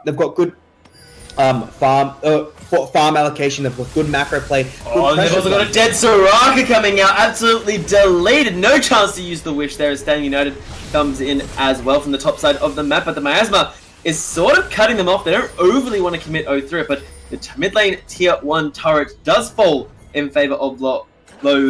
Loyola's second team. So yeah, I was gonna call them second team at this point. I'm really sure. Is it Loyola 2 or it's just Loyola? Okay. So anyway, so what this did is, it may not seem like much, but what this has done is it's taken down to the middle tower. So it's now 4 towers to 0, a 5,000 gold, almost a 5,000 gold lead. Oh, that's a dead Jihoon if Death Mark is up and available. It actually chooses to back away, which I think is a little bit of an understatement. With Jinx in your back pocket, maybe could have gone for that, because that is a Jinx half helping Jihoon with a single shot. Well, considering this Jinx can probably back and get the Infinity Edge at this point, is something that it's so what they've done is they've got all outer towers. They've got the inner tower on the bottom side. They have opened up the map with this inner tower take. And with Jinx being able to back now and get the Infinity Edge, there is no one who can really match up to it. We have the Frozen Heart coming up from Sejuani, and that's literally in response to the Jinx. It doesn't really affect the Aurelia or the Zed massively. It's more just to shut down this Jinx's massive damage output. And it's one of those things where you're looking at a 3-item late game Jinx at 25 minutes. This is huge considering that you've got a 2-item Kai'Sa, like a full item head on the Jinx. You've only got a 2.5 item Cassiopeia. You've got not even a 2-item Ryze yet. Ryze has not got the Archangels or the Rod of Ages at all, so he doesn't have a lot of healthy stats, so he's not actually very tanky aside from just the base armor he's getting and the shield. They need to be so careful here. If they get caught out of position, Vanguard's Edge locks them all in. The Petrifying Gauge catches nothing. Tia is just diving his way through there. He does get taken out. The Glacial Prison does land onto the Jinx, but the Jinx is untouched. A double kill coming in for Kai'Sa as Phoenix is unable to deal the damage he wants to. Early flash out as well, and looks like they're simply forced to scatter. Loya is unable to do anything. A triple kill. Jinx is doing her damage, picks up 1. Oh my lord, is this the turnaround possibly? The Jinx picking himself up 2 kills. They don't want to true force this too much. Death Rocket is going to pick up the 3rd. That is 3 kills that are coming in for the Jinx, and they can try forces. So honestly, I think they should be pushing one of the waves right now. They are faffing around a little bit. They do see the recalls possibly. Sama is in quite a little bit of bother, but get this out of there. And actually, it looks like, despite winning the fight, Loya are a little bit lost. Yep, so what happened there that pretty much allowed Mckinnon Secondary College to stand a chance in the fight is pretty much the Soraka took so much pressure in that fight and then stayed alive, so could keep healing from the backline. And the Aurelia went in pretty much with the backup that he needed, but the key point there for Mckinnon Secondary College was the Glacial Prison onto Phoenix. So if you go in and your main carry, the Jinx that you're pretty much hinging your entire gameplay around, is not able to do damage for about 2 to 3 seconds, that's a team fight loss. And it looked very close to just being completely Mckinnon Secondary College's favor. But then the Kai team came in. Phoenix tried so hard to just attack move and succeeded heavily. As even with Jihoon going into the backline, you had the damage from Phoenix, you had the damage from V-Papa, and they were able to shut them down, and so much extra gold in his back pocket. We do have another Zeal item being picked up for the Jinx, so that is a mass amount of crit, a mass amount of attack speed, and you're in one of those points where this Jinx is so difficult to pin down and destroy, considering you don't really have the diving capabilities that you need to shut him down. You need Jihoon to CC the Jinx, you need to either catch him out and burst him, and that's difficult because the amount of peel and the amount of dive that's coming out of Loyola 2, meaning that your attention is diverted. Do you focus the Jinx and just get polymorph, or do you deal with the guys who are diving your back line? It's so difficult at this point of the game to make those kinds of decisions when you're being out DPS'd by one champion.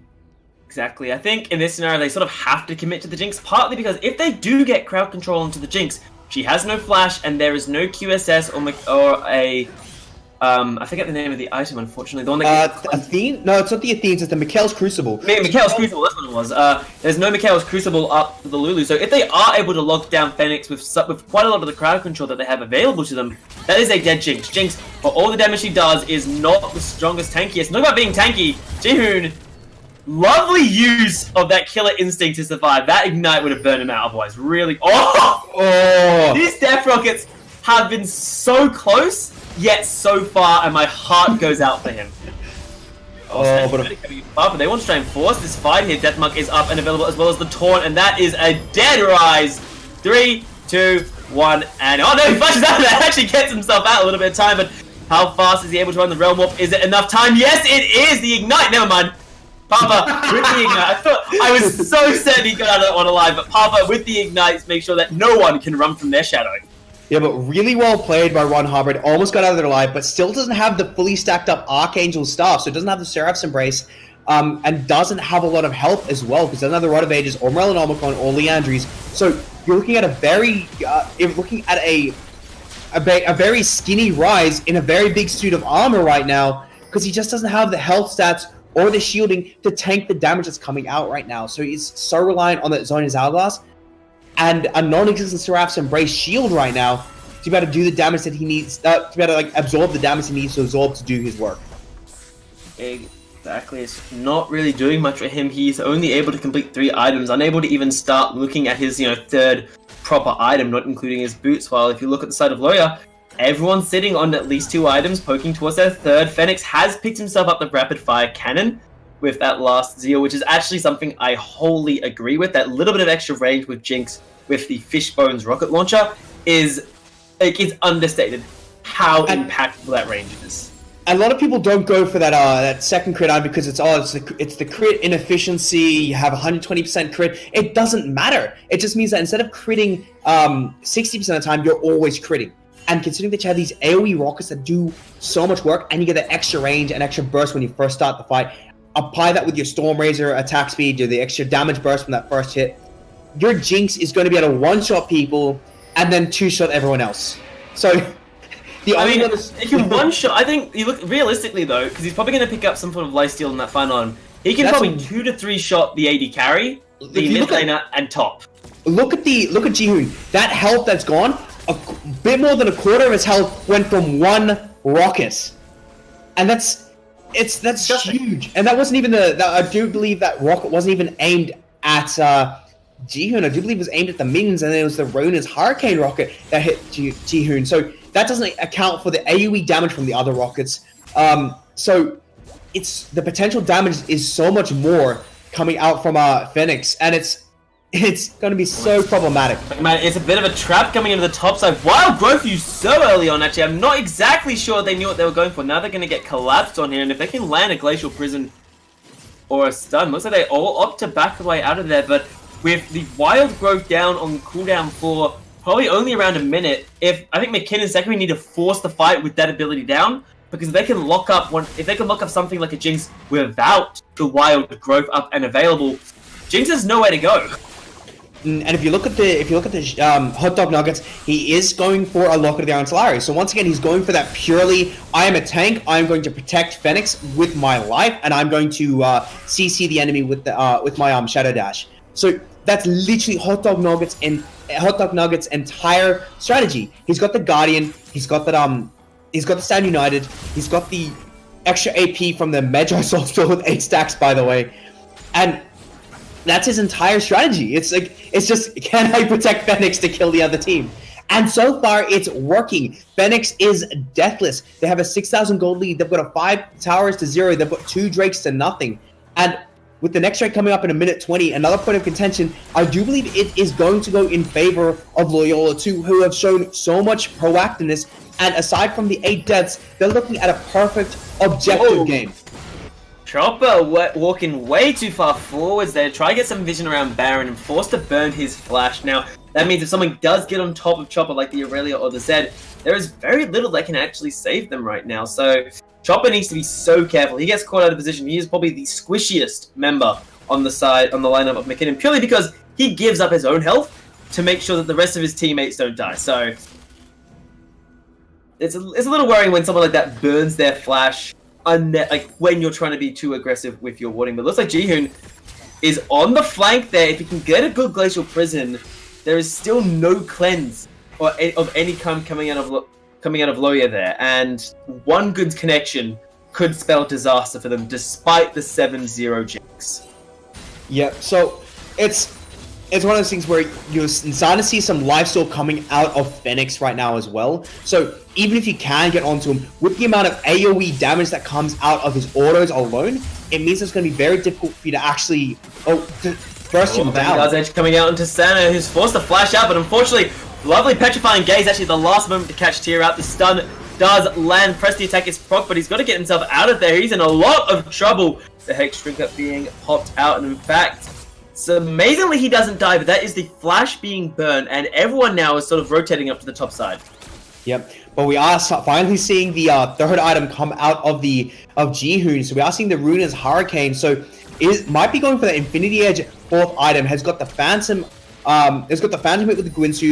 He's definitely going for the 80 build to round out the damage, considering he's got such a AP heavy team with the Rise, with the Cassiopeia. So it's like the pickup, but at the moment it is very problematic considering that you have this massive Jinx played by Phoenix, and he's being protected by a massive Shen with 200 CS at 34 minutes, a Warmog, Cinderhulk, a Locket, and a Medjai's.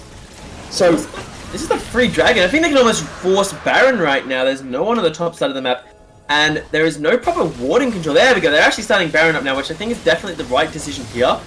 as long as they don't lose to a Smite 50-50, I think this is the correct decision for Loyola.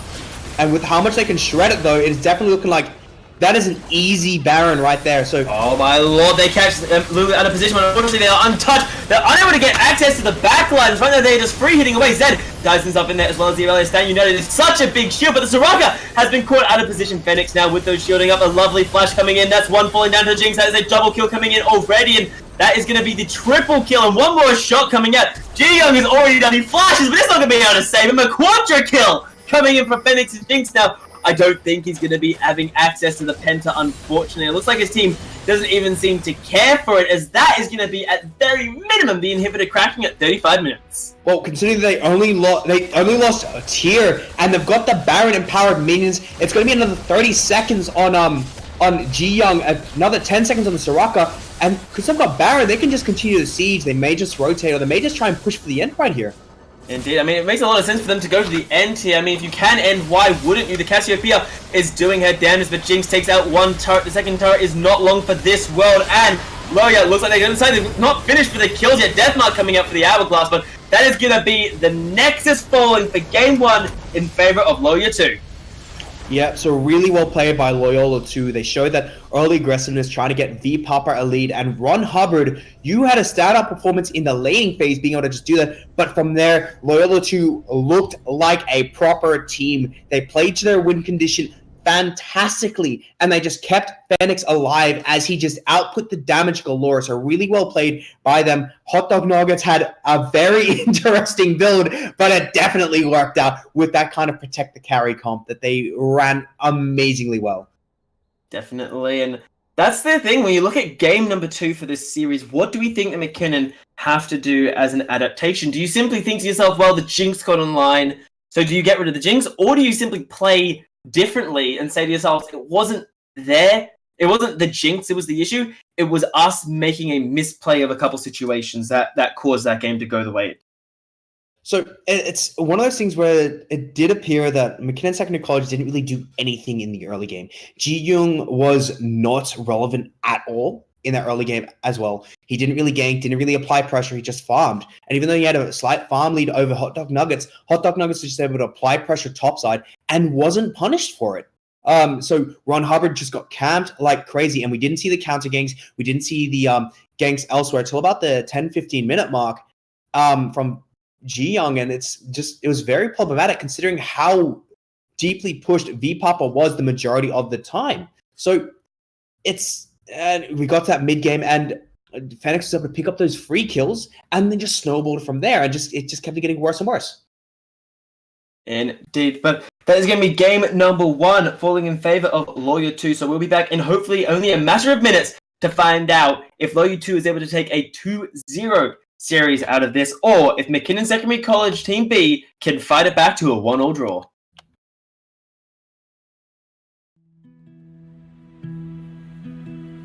Brisk, chilling air is calling, and out there we're free to run and jump and live so wildly.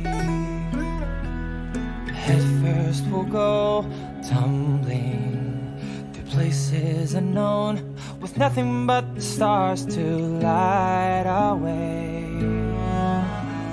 And though the sun may set at night, tomorrow looks so bright, 'cause home is when you're by my side. No matter what we do, together we'll see it through. And I hope that we won't drift apart, even though things change. Without you, it's not the same. I know it's true. Life's better when it's me and you.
Alright, and welcome everybody to the second round of the Victorian Challenger Finals for the High School Esports League. Now, we're going to be loading ourselves into the second game of this particular series, and of course, against Loyola 2, going up against Mckinnon Secondary College Team B. Now, first game was, of course, taken by Loyola 2 in, well, let's just say the Jinx got a little bit fed, and then punished the rest of Mckinnon. So, if we load ourselves into game number 2, Pro, what adaptations would we like to see coming into this?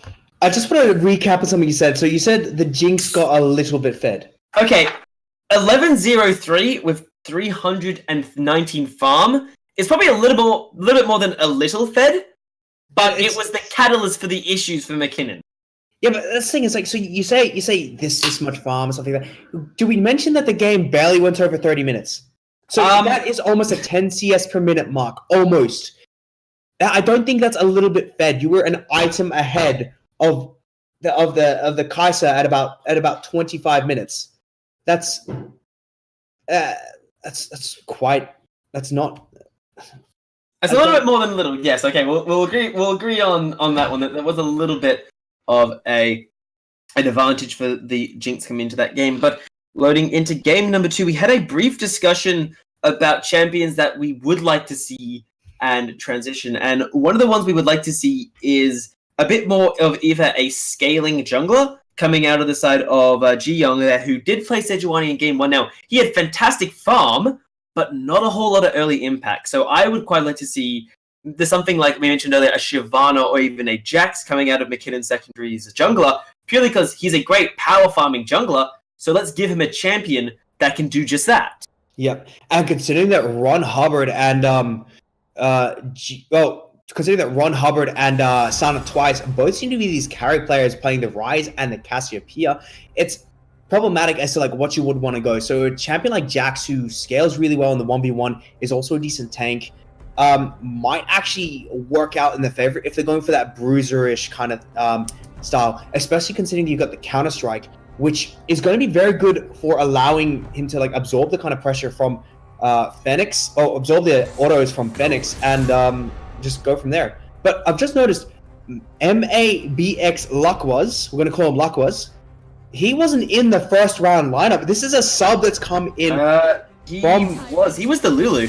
Oh, was he the... Oh, my bad. That was the Lulu. There's no change on either of these two lineups coming in for this particular game, I'm afraid. So I will be shutting you down there. But what is also going to be shut down is the Aurelia coming out from Loyola 2, who they actually were the ones that picked it.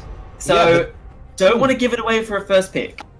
Yeah, so this is this is a quite interesting one, but we do see the Shen. So this cannot be understated how powerful the Shen was in this comp, because at the end of the day, the Jinx was literally enabled by the fact that you had to divert your attention onto these diving carries that were just diving your backline, and then even if you turn onto the Jinx, which has been picked up, you just had this Shen that would just stand united, had quite a bit of shielding, would come down, pop the lock of the Iron Solari, and would just keep the Jinx alive. The next thing you know, you're taunted up, you can't focus the Jinx, you got Spirit Refuge on the Jinx, you can't auto him to death. So the Jinx is just free hitting. So the Shen is actually a really good pick up, and they've actually taken Jinx away from Phoenix. So this hyper carry style might have to change champions, maybe to something like a Varus or Kai'Sa or one of the many other hyper carries that can come in here, but into a Jinx is a very exploitable lane, so they might just change up their strategy entirely. Which definitely looks it with the Lucian and the Nautilus picked up for Loyola. Now this is probably going to be a Nautilus jungle, assuming the Hot Dog has picked for himself, and the Lucian tells me a Lucian Braum lane is possibly incoming, especially with Chopper picking up a Soraka. I would love if Luckwaz could bring in the Braum here, purely because Braum Lucian is such an oppressive lane. And Nautilus can be flexed for the support as well, due to the kill pressure that comes out, but you are right with the Braum, and there we go. That is one of the deadliest lanes. Of course, Lucian isn't exactly in a strong point right now, but into something like a Jinx Soraka, they are a scaling lane. They want to not fight. They just want to poke and heal and farm, whereas Lucian Braum is a kill lane if I ever saw one. Especially level 6, you have that Glacial Fissure doing so much CC, so much work. But of course, with the Poppy's a really good counter in regards to like these diving champions that came out from the side of Hop Dog Nuggets, V Papa, and LY tier last game. Oh, sorry, no, they didn't actually have. Yeah, they did. Sorry, they had the Z and the Aurelia. Two of the ones with the dive competition. So the Poppy's the right. I like the Poppy adaptation, but there is an issue here. You can now pick yourself a carry top laner. I'm thinking of the likes of Fiora. They did get a little bit of a love tap this particular patch. And that is a serious issue because Fiora and just champions like that, hell, you can even pick a Nasus, and that's effectively a free lane that you can just get a scaling top laner and then keep Poppy, who you want in the team fights, on a split push or a 1v1. So that's a potential exploit coming in. You know who's a really good counter to Poppy as well, that has been very strong in both competitive play as a counter pick and also in solo queue, is the Darius. Oh, of course, yeah, Darius is still around, and with Potato Tanks up and available. And well, obviously it's in Papa's wheelhouse. And considering that the red side actually does have the final pick, because so what they can do is they can wait on Jihoon and Sana twice to pick their picks. So what this means is that they can see whether Poppy is going to be flex jungle or it's going to go top lane, and then pick the Darius or even wait the Renekton into the Poppy. I mean, it's a matchup that can definitely work. I'm personally not the biggest fan of it. I have played the matchup, and it basically just means Poppy becomes a bit redundant in the early stages of the game, but I'm not 100% certain of the later game scaling. It depends on the build. If Renekton goes for the Essence Reaver style build, then yes, I really like it, but if it's not, I'm 50-50 at best. And with the Renekton, you do need to make sure that you take the Conqueror. Otherwise, Poppy scaling is just going to mean that you cannot touch him come that mid-game. And that Steadfast Presence shuts down a lot of your aggression. The Keeper's Verdict, if you get too close and too personal, Poppy can just be like, oh, no, I don't want to fight you anymore. But even then, Poppy has a lot of damage in that early game as well. And even the even the percentage health damage with the with her abilities. And oh my god, I am in heaven right now. It looks like a lot of the champions that Pro loves to play are bringing themselves up onto the battlefield. The Anivia was taken away, but the Rise, you can ban one bird, but you cannot ban all of them, as V Papa will be taking. Actually, it's probably going to be handed over to LYT unless there's a little bit of flexing coming out of the roles here from these two players. But with the Azir into the Rise, if I recall correctly, Azir is considered the counter to Rise. It's simply because Rise has a very short range. You need to rely on getting your Spell Flux to bounce to the Azir in order to do your damage. So you need the Spell Flux, your Overload, your Rune Prison can work in there as well. So you have to get in there and do your combo. Your combo damage is more, but Azir simply has more range. You have your Sand Soldiers. You have the extra poke, and if you run something like Aerial Comet, you just continually poke them down. So Azir does scale better, and with the cleanse coming out, that is the potential Rune Prison lockdown. That option's taken out. With the Rek'Sai gank, you do have a lot of mobility from Azir. So, and you don't have amazing gap closer from the Rise to be able to do that damage. You're relying on you're relying on the flash to be able to get that kill pressure. And without the ignite, Sana Twice is going to find it very difficult to actually collapse here. It's going to find it very hard to get that kill pressure onto V Papa.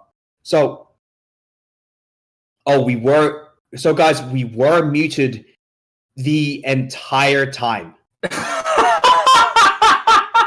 So we went in so much depth of analysis in regards to, was it the entire cast, or was it just the basically? Wait, I think I can't tell our lovely host is giving us a lot of mixed signals. He says we were muted, but then she says I'm joking.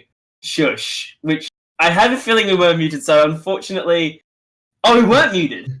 So, we weren't muted. Our host is just the most confusing person around. I love it, great, but come on. Yeah, she's right now saying that Iathos is an amazing person who can take a joke. But anyway, so on to the analysis. So, you look at Poppy, this amazing tank, okay? And it's... one of the big issues that we're going to see here is finding a way to shred that. So Lucian does run the Black Cleaver, so can do a bit of armor shred, but needs to be in the thick of things. So a champion like Rise can really shut down Lucian. we are looking at Renekton who's going to dive the backline Nautilus. We are seeing quite a beefy line with the Renekton, Nautilus, and Braum, who can all dive and apply a lot of pressure. The Azir is going to be on the backline, free hitting, as the Lucian's going to be doing work. And if Fenix was the MVP that he was last game, it's going to do so much. He's going to be able to absorb so much pressure, so Azir can just free hit and take. So V Papa can actually take the role of what Fenix's job last game and just do damage that mid to late game and just shred entire teams. Of course, if you look at in regards to scaling, it's very questionable as to whether V Papa or Ji Young are going to scale better, as that Azir Jinx scaling matchup is questionable with the new items and how that all works. So you're looking at this massive AoE damage on both sides. You're looking at better playmaking from the side of V Papa as well as mobility. But in regards to actual movement speed and prolonged fights, the sheer mobility aspect might be in favor of Ji Young if she can get if the Jinx can get excited and get those resets. So it's late game. It's questionable as to who scales better, considering the damage on both sides and the healing. But I do believe with Chopper Reed on the Soraka again, as long as he doesn't get dived on by the Renekton and shut down by the Renekton, there is a massive possibility of the Chopper Reed being a deciding factor of these team fights, whether he gets taken down by the Nautilus Renekton dive or whether he can stay alive and just keep his carry alive. So this is going to be an absolutely insane match right here. Amazing scaling on both sides, but it's all a question of whether Fenix and Luck can actually shut down this Jinx Soraka bot lane, which is what they are probably what it's designed to do with this bot lane, to be honest. I mean, you pick the Lucian Braum to be aggressive. You don't pick this bottom lane and think to yourself, now we're going to be nice and passive. We're simply going to farm up and get to Lucian's late game scaling. Like, no. That's not what you do with this lane. You find a vulnerable lane, like a Jinx Soraka, you kill them over and over and over, you get yourself an early lead, and you snowball from there. You keep this Jinx irrelevant till, I'd say, the 40-minute mark, if you can do it successfully. So I think that's definitely a great decision. And with a Nautilus jungle, Nautilus isn't played a whole ton, unfortunately. But if this dude ganks you and he's level 6, you're not getting away. He is I believe his nickname is the King of Crowd Control and he's King of Crowd Control for a reason. Combine that with the Braum Crowd Control and Jinx lacking any mobility, let's just say if Hot Dog Nuggets focuses the bottom lane this game, Jinx is going to be having a very, very rough day. Yep. So it is very reliant on Poppy, Ron Hubbard, being able to just peel for Ji Young as it comes to late game. And with the lethal tempo, they are going for that scaling kind of comp. So it's a question of whether they can actually pull it off. So it's looking like an absolute monster of a game right now. And it's after what we saw from Loyola in game 1, we're looking for that early proactiveness in game 2. And with Nautilus has a lot better game potential than the Shen did. Spectator bug, yes? I heard that behind that sigh. Yep. So we are having an expectation, guys. We're gonna it's even the last couple of patches as well. Yeah, so it's whatever happens at the end of the day, it's hopefully it gets fixed up soon, but it's not a massive issue because there are ways to work around it if I can find the right person. There we go. Yeah, there we go. So we'll be loading ourselves into the game very soon. So we look at these two comps for game number 2. Now, of course, as we do know, Loyola 2 did take game number 1. And if they win this, it's done. Done and dusted right there, and they can go home. Or probably are home, but yeah. If Mckinnon Secondary College, Team B, can take the game here, we go to a game 3. Now, we look at the team comps, do you believe that Mckinnon can get this Jinx online? Because you look at their lineup, Jinx should be well over 70% of their late game DPS. With Ryze, Ryze is good, but then the rest of them are just sort of tanks. Well, it's late game DPS. I think it'll be like a 50 to 60% would be Ji Young, and the majority of the other DPS would be Sana twice. So that is it's definitely reliant on getting the Jinx online, but of course, because of how exploitable Jinx is, the possibility in this early game just to get shut down so hard that you're gonna have to wait till mid game to catch up. It's very problematic. But the same could be said for V Papa in the mid lane on the Azir, and Azir is such a massively skill reliant champion, and we didn't really see the farming that we need to see from V Papa in the early game to allow him to possibly pull off a champion like Azir, who is so item reliant and so farm reliant. So it's going to be interesting to see how they can utilize that. Definitely, and we will be loading ourselves. We are synced up and ready to go in 3, 2, 1, and with us going back into the live world of League of Legends, we'll be seeing if there's any early aggression. I mean, I have a feeling that Loyola 2 should be aggressive early, because look at the CC they're bringing to the table, and they can get a hook onto Choppered. I mean, that's... He tried. So, question mark picks from his own team. That's when you know you messed up badly, because your team is flaming you for it. Like, casual flame like that. That's good fun. Yeah, so when you try so hard and you got so far, but in the end... It doesn't really matter. There we go. And this is definitely it's at the end of the day, Hot Dog Nuggets though, with so much CC loaded into the Nautilus kit, and he is once again going the Guardian. So they are playing another kind of protect carry kind of comp rather than going for an aftershock. And with a double Guardian from Lakwas and Hot Dog Nuggets, they definitely want to protect their carries, considering there's so much DPS in V Papa and Phoenix. And LY Tier is running the Conquer as well into the Poppy. So this late game scaling Poppy isn't going to be a problem in the 1v1 due to the sheer amount of armor shred that is possible coming from Renekton. Exactly, and Renekton is also running a Conqueror, so if he does even go for the Black Cleaver, I mean, yeah, Poppy gets tanky when she gets low thanks to the Steadfast Presence, but Renekton does a lot of damage, and if he goes for the build I'm hoping he goes for, which includes an Essence Reaver and one of the Hydrate variations, I don't know how long Poppy's going to be able to live against that sort of brutal assault. So it's a question of, can Ron Hubbard absorb any pressure that might be coming his way, like he did in the first game, to try and allow for him to massive split push so he can force it into a team fight kind of a situation with those teleports that they're running. So we are seeing a standard teleport top lane instead of the double ignite comp that we had Loyola running last time.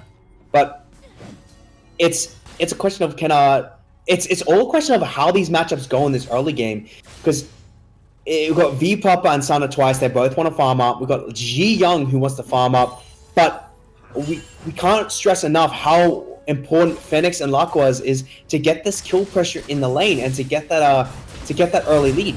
Because if they just play the sustained game up, it's gonna go in favor of Ji Young and Chopper Reed. And it's when you start getting that 2-3 item power spike, Lucian is going to be so irrelevant compared to a Jinx. Definitely. So I'll have to see if they're able to keep it up toe for toe, or if they get swept up and left by the wayside. But while there's not a whole lot happening in this early stage of the game, so we have a bit more time to talk about pathing and such, I want to look at this top lane. LY Tier is, despite picking the Renekton, knowing the Poppy was his opposite number, is down a significant chunk of farm. Yep. And we saw the same thing happen with Ron Hubbard last game. He had such good wave management that he was able to just keep the Papa down in farm. So and he was able to keep it really deep as well. So I do believe LYT might be going for more kill pressure early to try and do that. But it is a massive wave building up, so potential for him to catch up in farm is there. And he's got to be very careful with these trades, considering it's such a massive farm. Being careful, the knockup coming through. The clan's unfortunately not used properly, but able to get himself alive. Actually, an execute coming out to Jihoon. I mean, technically it's first blood, but not blood we want to recognize. Not even first blood. I do believe it's like first blood is still available, as that's just champion death, so it's close enough. That was quite problematic, but the Steadfast Presence is not used correctly. Interesting trade right there from the top lane, and it's literally tickle fest up here. I do not want to see a wet noodle fight when I see a Renekton. I want to see blood and gore and first bloods and kills, and we do see V Papa having some technical issues. Welcome to OCE, ladies and gentlemen. Indeed, Oceanic Internet hunting for its next victim, and it seems that V Papa was indeed the victim in this particular hunt. But he hopefully will be connected back very soon. But talking about this Renekton up the top lane, because you just said that you wanted to see this Renekton really get online to really snowball his own lane. Does this mean that Hot Dog Nuggets needs to give him a little bit of love, or should he be able to be trying to force this by himself? Well, one of the big issues is with this comp is, and it's one of the reasons why I don't like the Azir pick with V-Papa, is that you've got a winning matchup in the top lane, you've got a winning matchup in the bot lane, you want to get both of them snowballing. Now, with Hot Dog Nuggets, he wants to he's probably going to be able to focus 2 major lanes at any one point in time. And with V-Papa, on the Azir, you don't have a lot of kill pressure. So it's literally just a farm/poke lane between the two. And Sana Twice wins these trades. It's literally just V-Papa being able to out-poke the Rise and hopefully out-farm. So it becomes a problem when you're when that only leaves you with the possibility of ganking the top and the bot lane, because they're so far apart. So it's hard to string together ganks. And your pathing will be negatively affected by that. So you can really only focus one lane. And considering that you want both top lane and bot lane to win, and neither currently are going in your favor due to CS differentials, I'm not sure what they were thinking when they picked the Azir, because it's kind of screwed up the roaming potential of the mid lane as well. So it relinquishes so much pressure and so much potential from this team comp. Indeed, it's hard to see if they're able to recover that because of the Azir. Not in the best position. Sure, he didn't die when that gank did come into his lane, but he's burnt both his summoners, and he's forced to recall now, which means he's going to have a very inopportune recalling opening there. Meanwhile, on the top side, we're seeing Ron in quite a bit of trouble there, but a lovely steadfast presence should keep him alive and dissuade Tia from forcing the gank. He really wants to do it, though. Look at him. Oh, two tower shots just to prove a point. Look at that. That man has no fear. Yeah, and Crocodile Dundee, of course. This does mean that he's probably able to pushing this wave up topside and deny even more farm and catch up in the CS disadvantage he's put himself in. So he has shown that he can win the trades against Ron Hubbard, and Ron Hubbard's just pretty much building up that health, building up the Sunfire Cape, so these longer extended trades might go in his favor against the Renekton, but of course... Jihoon steals away the Grub, a cheeky boy, and while he's got quite a bit of damage is going to come out onto him, Nautilus can't apply a whole ton of crowd control this early on. He only has his hook and his passive coming in. Of course, Fenix and Lakwas is just... They're not getting the advantage they want. They're not even winning in farm right now. As the Jinxes, the Ji-Young and Chopper Reed are winning the sustain game. They're winning the farm game. There's not a lot of kill pressure. They're freezing the lane deep, so it's very difficult for Hot Dog Nuggets to actually gank the lane. And they're winning these trades. They're not trading back. Phoenix is playing very passive. He's playing like he did before, but instead, he doesn't have the scaling matchup. He's going to lose the scale. So he needs to make something happen soon. Otherwise, Ji-Young is going to just slowly build up these items, and it's going to be so problematic. I don't think he's even been able to get what's the name of that?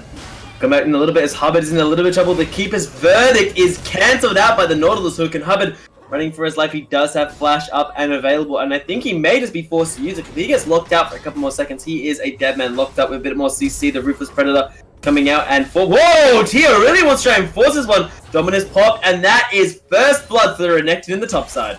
And finally, we see the Renekton pick paying off. He has picked up the Phage, and that allowed him to get the damage, get the extra health. He was able to duel, and with and Hot Dog Nuggets, he saw the Keeper's verdict, and he's like, you know what? I'm gonna stop this. I'm gonna make sure that you can't get us out of here. And even with the steadfast presence, he was able to cancel it, which I think is a very nice reaction. I quite like that reaction, considering that both the dredge line and the steadfast presence did their job in their interactions. So quite interesting there, and it's paid off tremendously now with Renekton starting to get that lead, and he's going to be able to snowball this. And Ron Hubbard has to now start playing a little bit more careful, because he's showing the amount of damage that can come out. When we talk about the amount of damage coming out, we just see not even a full combo coming out of the Renekton there with the full rage bar. So, and that was still quite a big chunk coming out of him. So this Hubbard, I mean, this is not averse to being put in unideal situations. I mean, the thing about game 1, where he had Papa as a Rise, he was playing the Rise into Zed matchup, he had constant pressure being thrown at him the entire way through, and he managed to come out relatively okay. So he's not averse to being a little bit pressured up. But of course, when we look at the mid lane, we do have the this is a point where the Rise just constantly wins this mid lane. So he's got 20 CS up, and he's got the Lost Chapter and the tier. And what this does is allows Rise to continually just trade and wave clear without much issue from his mana pool, whereas V-Papa on the Azir has only got the Stinger, he's got the attack speed, but he still doesn't have the wave clear. He needs to use his abilities for that wave clear, and he doesn't have the mana regen to sustain it. So, can be quite problematic there, especially if Rise keeps on applying this pressure. Seems to be a little careful. Dominus is up and available, and they choose to use it. Who's he going to focus for his targeting? Looks like he wants to try and commit to the pop. He pressed the attack, is procced out, and looks like the Rek'Sai is going to try and get a Tico, and unable to stave the poppy. He does go for a 1-for-1 trade, but Hubbard unable to be saved by his jungler. Yep, and Ron Hubbard absorbed so much pressure last game and did a fabulous job, but this game, LY Tier has gone up with that Renekton. He's got the Black Cleaver now, can shred that armor, and it's going to be so problematic the more the Renekton gets ahead. He's now 2-1-0. We are seeing the Warden's Mail come out from the Poppy, which is a very, very interesting pickup this early in the game. So probably to build into a Thorn Mail, considering there's not a lot of crit coming out. There's not going to be a lot of crit coming out from the side of Loyola too.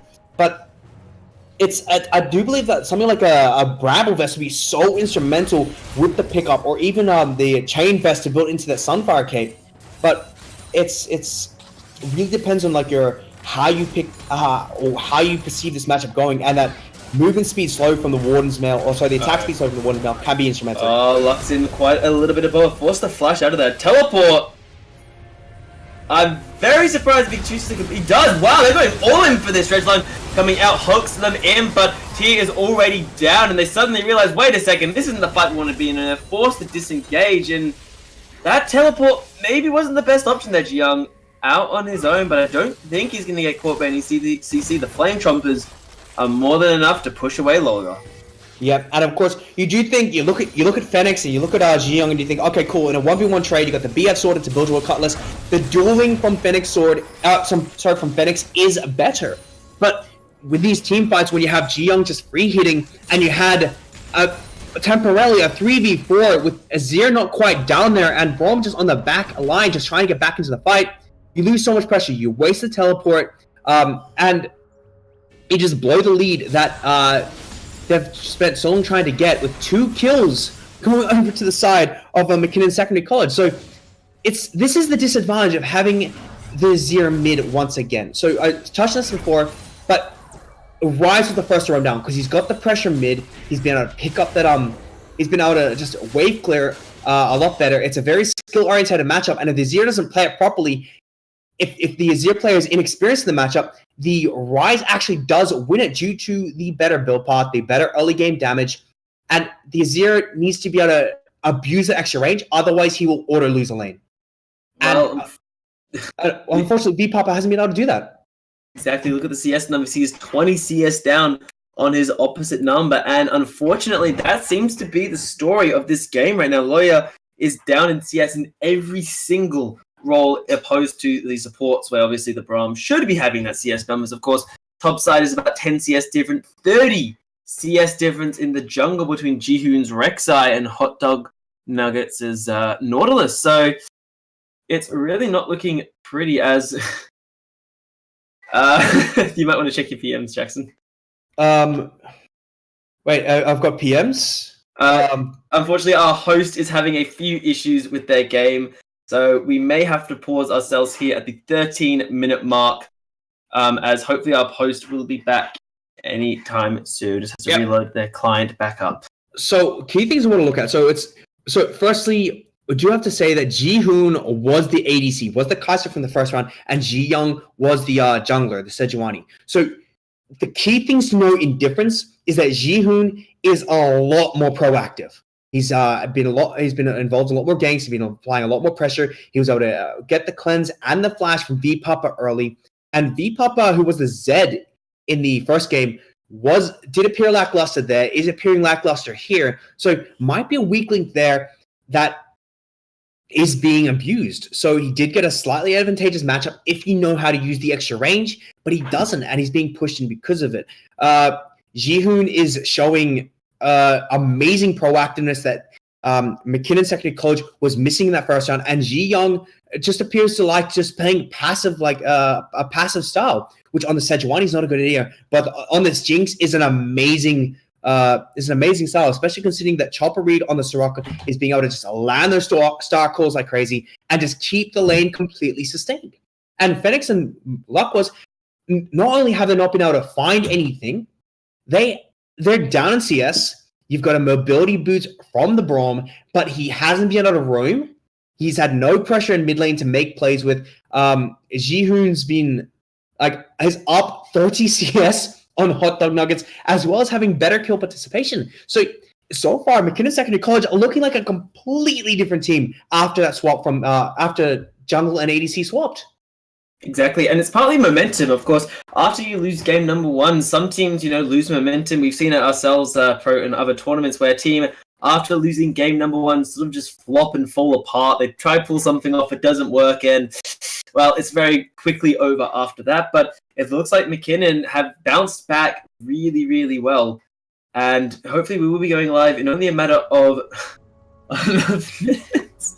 Sorry, I have hosts talking to me, and it's very amusing because we are ready to go, so we'll be bringing ourselves back into the game in 3, 2, 1, and we are live back again as we see Nautilus and the Jinx is having a little bit of love. Yeah, but of course with the collapse from the bot lane, this may just be a play here, but of course that mid lane pressure from Sana twice allows him to get there first, and this has been actually quite a consistent story where it's V-Papa has been continually pushed in, and it's just allowed Sana twice free reign of that mid lane.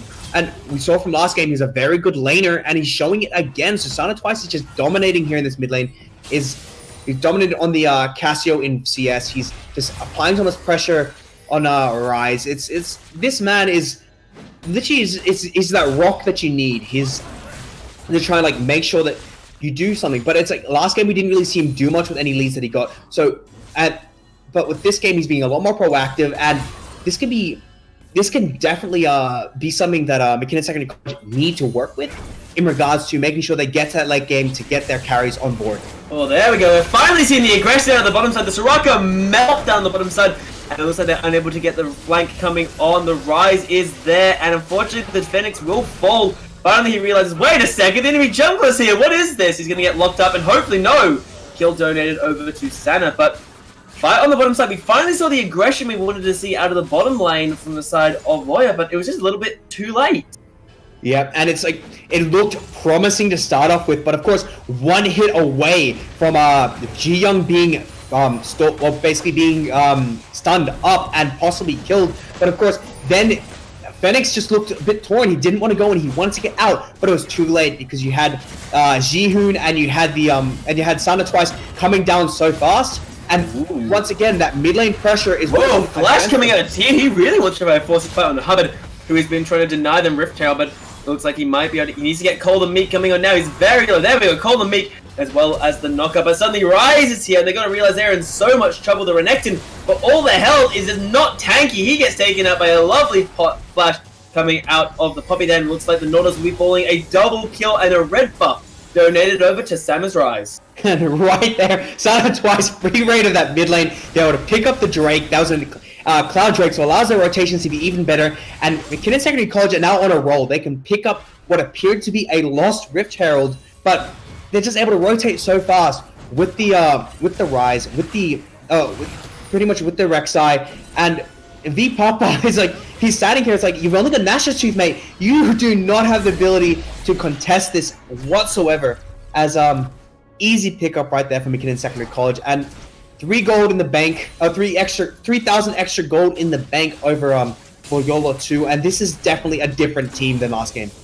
Definitely a lot more proactive with their decision making, and on the bottom side, the bottom side looks the exact same as we saw earlier. 1 kill apiece going over each way, but this very passive laning phase, which as we've said earlier, does favor Mckinnon because Jinx scales like a monster, and this Lucian does well in the late game, but not nearly as well as a Jinx does if she can get herself access to her targets. So it is a tad bit worrying that we're not seeing a whole lot being forced right now. I would love again to see constantly forcing the fight somewhere. Whoa! Luck? Hello? Luck was, he's like, you know what, I'm gonna protect this wall with my life, and then as soon as he went over there, I was like, wait a minute, I feel like this might be a mistake. And yes, it was, my friend. But of course, the one winning lane matchup currently is LY tier in the top lane, but he's not actually that far ahead. And this Poppy's getting to a point where he's just so tanky, it's so hard to burst. And it's for the last 5 minutes, you haven't had any extra items come onto the Renekton. He's 105 CS, he's only got the Black Cleaver, he's got the Ninja Tabai, but this is a Poppy with a lot of health, a Ninja Tabai which shuts down a lot of Renekton's damage, and a Warden's Mail, so your attack speed is slowed. And Renekton, Poppy the Dominus here, he really wants to try and force his fight here, but all his abilities are on cooldown now, so I mean, I like the attempt, but the issue is that Poppy is just really annoying to lock down. It looks like he wants to strike walls. It misses the stun onto a minion, and he's going to keep trying to force the fight here. But I think Ron, if he chooses to auto attack back, should be okay to get himself out of here just alive. A lot of, like, look how damn tanky this Poppy is. She's only finally getting low flash, the stun coming into the wall, and with the steadfast presence, that Poppy, that was about 30 seconds of a Black Cleaver Renekton wailing on a Poppy. With Conqueror as well. So this is Uh-oh. oh my god. Oh no, he's in so much trouble. Gets the stun, but it's not going to be enough, I don't feel. Jihoon gets the smite and the Gator falls. Yeah, and right there, it's Jihoon with that proactiveness. He went up there, he saw what was happening, and great bait there from Ron Hubbard, being able to just bait here into just overextending for so long and being in such a long trade. And with that extra tankiness and the Graspy Undying, as well as that extra shield, the buckler from Poppy was able to stay alive for so long and just continually wail down with that Balmy Cinder and the extra damage. So it's really interesting how they picked like a winning matchup in 2 of 3 lanes, and currently they're losing in every lane. So this is very problematic. And with Ripchild going for this mid tower, if they can open up this mid tower, it's huge. Oh no, the Realm Orb is interrupted. So much crowd control being used here along with the Emperor's Divide. Sana is eventually going to get taken out. A shutdown coming onto him, but the bottom lane has now roamed their way up there, and I don't think Jinx can really afford to face tank a Nautilus, a Braum, and an Azir. But really good movements coming out of Loyola, who have been on the back foot for the majority of this game to finally be a bit more proactive. Yeah, but of course they take down a tower with the Ripchild, opens up the map, but of course V-Pop is like, you know what? I'm not gonna let you open up the map. Here, I'll put a tower in its place. And it's nice. It's one of those things where you never really want to use the Azir tower defensively. You want to get the proactiveness, you want to use it as a backup while you're sieging the tower in front of you. So what you do is you take a tower and then you put your tower down there while you push the next wave, because it allows you to have a fallback, allows you to continually pressure the next tower while making sure that it's very difficult to flank you, because that tower does a lot of damage. And I've personally picked up triple kills based on the tower alone, even after I've died as a Azir. So it's the power of the Azir passive cannot be understated, and I do feel like it's a bit of a race being used just defensively like that, considering that they had no real follow-up to try and take the next tower. Oh, flash coming out there, an instant flash from the Jinx. Really good job there. I think maybe the flash wasn't the best decision, as once again, Noodles in top lane. Let's go. Well, Dominus actually being popped out of tier, but I don't really know how much he can force. His turret is up and available, and while Hot Dog is coming in from the back line, I don't really think... It looks like Hubbard, yeah, locks him into the tower range. Flash Dredge line coming out, but the Poppy is just so tanky. Throws away the Nautilus, and then Renekton is sort of left in his own for a little bit, and I don't really think they can commit to this. Yep, well that is so much damage. And Ron Hubbard, once again, he's like, you know what, I should go back to like first game and just absorb pressure. And he's doing a fantastic job. He's got the Randuin's Omen, so that's a lot of tanky stats. And that's a slow as well, so it does allow him to run away after the Renekton's used all his dashes. So LY tier is currently getting handily shut down, even though he's got this advantageous lane matchup. And Ron Hubbard is showing that he's the king of absorbing pressure. And after backing and just teleporting back to lane, he's quite advantageous, but What a bit of love taps coming out of there, the knock-up coming out of the Nautilus, but I don't really think... Oh, lovely Emperor's Divide catches both of them, and they're now in quite a little bit of trouble. Papa able to take up the first kill, but it looks like he doesn't realize he's been flanked. You're the one that hammer smacks him out there. Shut down for the Poppy, but meanwhile, Rise forced to flash their way out of there, and I don't know if he's going to be able to lift the Renu and Owen slow coming up, but Renekton has died on top of the Rise, and the Poppy is trying to get in position. The Blast Cone, is it enough? We can't actually see it, unfortunately, as Ji Young has joined the rest of the fight, and it looks like the Blast Cone was unsuccessful, which means the fact that Sama twice gets out alive. Yep, so really well played there, and Ron Hubbard was MVP of that fight, being able to pick up V Papa, who actually made a really decent play with the Shurima shuffle, and was able to shut down Jihoon, who's been so proactive and so amazing and so instrumental in this game so far. But he walked right into a Poppy. They didn't see where the Poppy was.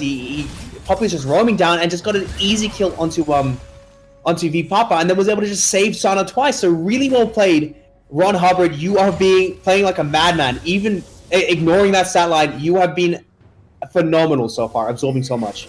Exactly. That's the issue when you absorb pressure in a game like this, is it doesn't really show in terms of stats that you actually have been such a catalyst for the team. You know, so much effort has been put up on that top side, even picking himself, you know, the Renekton was the counter pick as a solution after seeing the Poppy. So he got himself he didn't get himself an ideal lane. He's had quite a bit of jungle love like he did in game number 1, and it hasn't been disastrous out of the sudden. He's been fighting very, very well despite, you know, I'd say the lack of love coming out of his own team. So, again, scoreline doesn't show the sheer amount of pressure he's had to sustain through. But of course, we are getting to a very dangerous point with the V Papa, where the Azir is slowly getting close to that 2-item power spike with the Morellonomicon, the Sorcerer's Shoes, and the Nashor Suit. So even with the Orb of Oblivion, you are currently getting 33 flat magic pens. So Squishy's going to get shredded. You have a lot of AoE damage for the team fights. You have a lot of attack speed, and you're starting to get a little bit tanky with 20% CDR. You will be able to just use your soldiers non-stop and just get them consistently repositioning so people can't get away from you. And it's when you get like 2-3 items on Azir, that's when you start shredding entire teams. Doesn't matter how big they are. Oh, actually, Hubbard is in a little bit of trouble now. The constant fighting that we've been watching for nearly the past 2 minutes is finally taking its toll on the small Yordle, who only is sitting on quite a little bit of armor. Looks like, meanwhile, the Nautilus is in a little bit of trouble there. He has himself a lock into the Iron Solari, but it looks like he also has a jungler. The concussive blows is enough to lock him out along with Papa coming in. The Renekton is now on the flank. A lovely Emperor's Divide throws 2 of them away, and while one of them has run away, he has left Sama to drive. Jihoon abandoned his mid laner.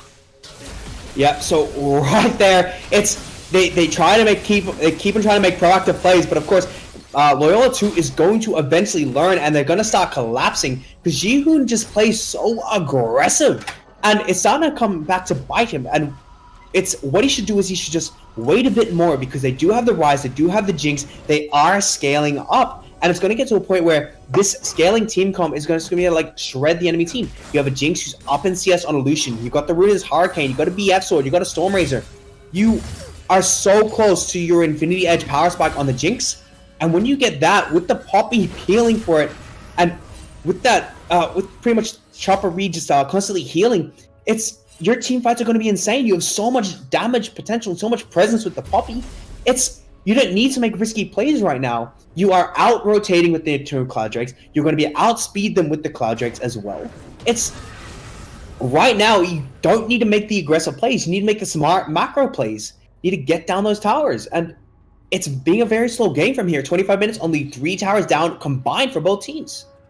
Exactly, slow game coming out of these two, which you have to feel like, in my opinion, favors Mckinnon purely because I look at Jinx and I think to myself, what a wonderful late game this champion has, and what utter devastation she can wreak when she has a Soraka in her back pocket keeping her alive, when she has the Poppy making sure no one can dive in on top of her with a Shurima, Shuffle, or a Dredge line. And then if you ignore the Jinx, there is a Rise.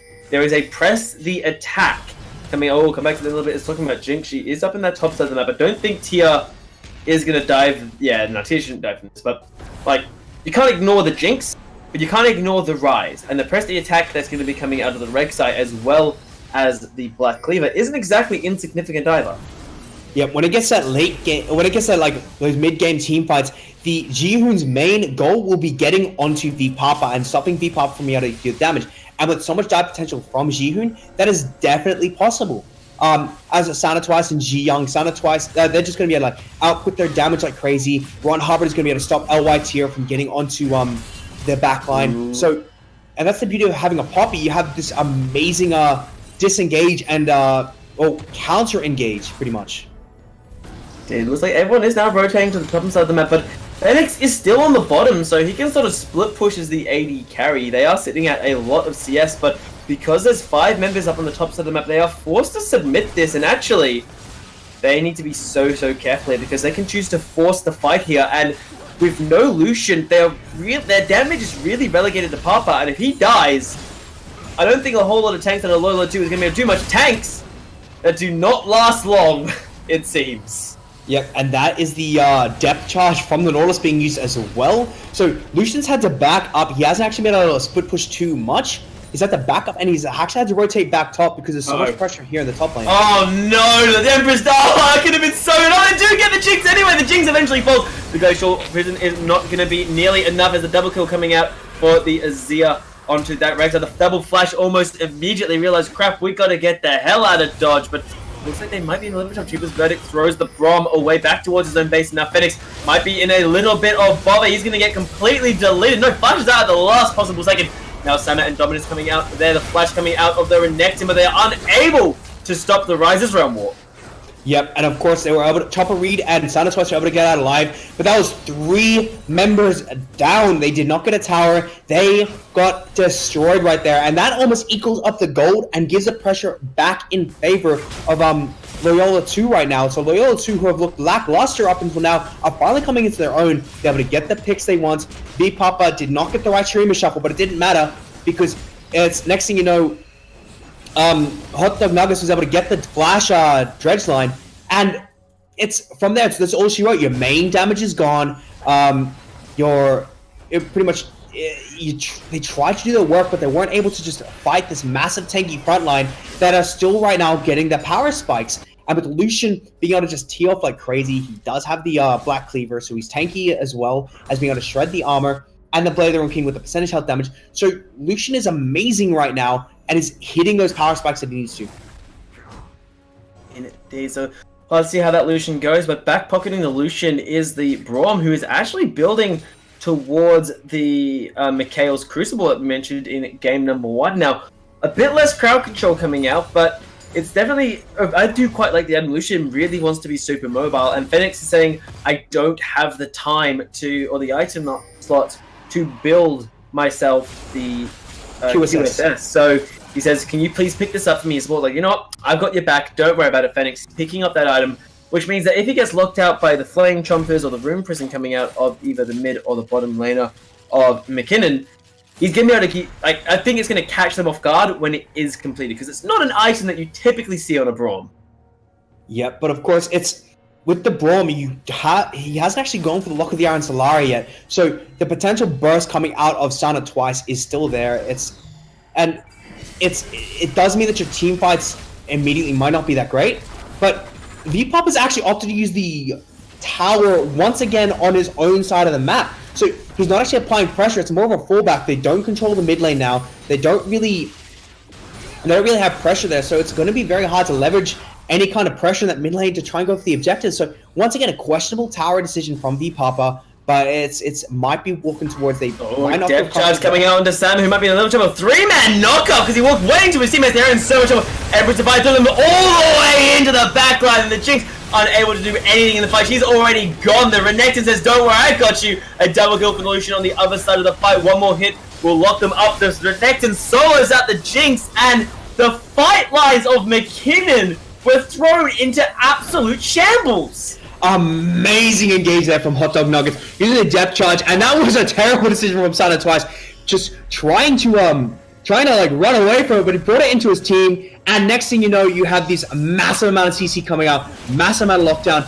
and that is a free Baron. That is probably going to be a free, it's pretty much just free reign of the entire map now for the side of Loyola too, and it's the Jinx is only now picking up the Infinity, so they have to try and rely on this late game scaling Jinx to try like get them out of this sticky situation they've now got themselves into. The Rise and Jinx are at 3 items, but you've got a 3-item Azir, you've got a 3-item Lucian, you've got the Baron buffed up side from Loyola too, and it's a question of like what do you have to give up before the Baron buff's up, and what is feasible for you to try and give up? What do you have to contest, and what do you have to just concede? That is the question right now on the minds of Mckinnon Secondary College. Exactly, I need to be so careful. The third dragon in this game being another air dragon is up and available on the bottom side of the map, and I would be very surprised if Mckinnon are able to pick it up. So they're going to just play really submissive right now, because if they get caught out by more crowd control during the siege, if they choose to go for another dive, we've just seen that the Jinx can be soloed out by the Renekton, and that is a serious issue because the rest of they threw the Renekton at the Jinx, and the rest of the team simply got taken out by the Lucian. There was so much crowd control coming in, and it was just really... It wasn't an explode team fight like we had in the previous game from Phoenix, but he did his job, and Harper's Emperor's Divide was on point.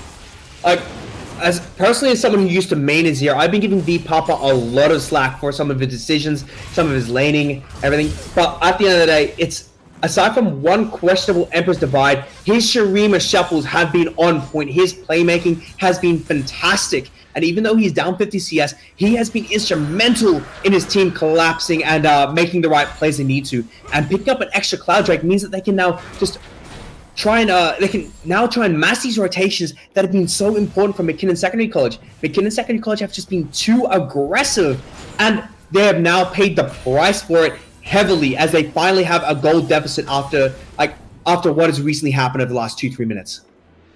And we'll have to see where that goes now, because the momentum is back in the foot of Loyola. Of course, Mckinnon did have very good control coming in early, but Jiyoung is now getting caught out by that dredge line into the hook once again. There is no escape. Jinx with no escape, no nothing goes down. Renekton in a little bit of trouble, but lovely knockout coming out of the Braum. We'll see if that will help him as the Resurrection is coming out of the Guardian Angel, but a lot of hitting. But Azir is untouched with the back wall. There we go. Emperor's Divide flashes way over there, but with no man, he has to be a little bit careful. But with Jinx dead, I don't think they can hold this. And it's once again Jiyoung has been caught out, and he was absolutely destroyed. And this is a disaster, to be honest, from Mckinnon Secondary College. They looked in complete control. They came back swinging after game 1, and they still do have the scaling comp, but they consistently to have the advantage that they need with the scaling. They need to have Ron Hubbard, they need to have Jihoon, they need to have Chopper Reed protecting the carries. And Jiyoung is not being protected. He's being caught out, they're being locked down, they're being CC chained, and with Lakwas and Hot Dog Nuggets applying so much AoE knockups to the Glacial Fissure and the Depth Charge, there's not really much they can do. They need to just be so careful with their positioning, and they're not doing that. It's been an absolute disaster for left, right, and center. Exactly, you're getting caught out of position, and something like a Jinx that again has no dash, has no mobility outside of her passive, which she needs to get a kill. Unfortunately, her passive doesn't help her when she gets killed. So she's really struggling there. Baron buff should be wearing off relatively soon, but there we go. The Azir turret being used nice and aggressive out of Loyola, and I think they can still, even without the Baron buff, still really maybe try and force something here, because with the sheer amount of CC they've got, one person walks one step out of place, they're dead. Yeah, indeed. And of course, with the Nautilus is a hyper tank, does have the Lock of the Iron Fire that's going to be up soon, does have the Cinderhulk, does have the Warmog's armor, and is building towards a Glacial Shroud, so could probably go towards either an Iceborne Golem or the Frozen Heart, or even the Righteous Glory. So the engage and absorbing potential of this hyper tank Nautilus in the jungle is going to be phenomenal, as they can just siege for days, and if they really wanted to, they could definitely dive without a doubt. Exactly. I mean, I'm honestly expecting a dive, but the only reason I think they're not diving is Hubbard on this Poppy. Poppy is one of those beautiful, if you dive us and you mess it up, Poppy really disrupts your battle ranks, and we've seen what happens when your battle lines aren't appropriate. I mean, we saw in the last fight, 2 fights ago, the side of Mckinnon got absolutely wrecked because their battle lines were just all over the place. So battle lines are going to be critically important here in ensuring that your team is the one that's winning. Of course, but with some, it is a slow crawl back from the side of Mckinnon Secondary College as they are trying to just stall out this game, trying to wave clear up. They do have that scaling comp. The Jinx still is building that third crit item right now. The second crit item right now. So we'll have 100% crit very soon. And when that happens, this Jinx is going to be able to just absolutely shred the entire team. Because Phoenix, even though he's building the IE now, he's still not going to be able to output the same amount of damage as Ji Young. Because he has to be in the fray of things. He has to put himself at risk of the damage. And it's when you're against a comp like the with Jihoon and Ron Hubbard on the champions that they have, and even Sana twice, it is so easy to lock down Lucian, who has such a short range. So it is a very dangerous thing where it's, even though you have this 4,000 gold lead in favor of Loyola 2, they're doing nothing with it. The game is literally stalling, and the longer it stalls, the more Mckinnon Secondary College will slowly gain control back and just outscale. Exactly, but I think this stalling tactic's only going to be applying for about 50-ish more seconds, with the Baron buff up in 50 seconds, the next Dragon up in just over a minute's time. Hubbard, being the frontline of his team, needs him to do a Jinx hanging out over the wall, but I think this is simply when Baron comes up, they're going to turn onto Baron, and with Renekton on the bottom side of the map, oh my lord, Empress of Eye catches two of them out of position. The CC is simply too much. The Rek'Sai falls, the Rise falls, and that is going to be a free Baron or cracking open to the base. Yep, and there we have it, the Shurima Shuffle again. V Papa, I am sorry I ever doubted you, because you have been a monster this game. And you must repent for your sins, Jackson. I am so sorry, man. Oh my lord, the Jinx is caught out once again! That cannot be happening! She's already out of the fight, and now the Poppy is trying to captivate all 5 members, but that is no Rakan, and they are finally diving their way through. The Poppy is finally going to fall, and Gia gets hooked once again! That cannot be happening! Soraka cannot save the Jinx from her own mistakes, and Chopper simply forced to watch his AD carry die over and over again.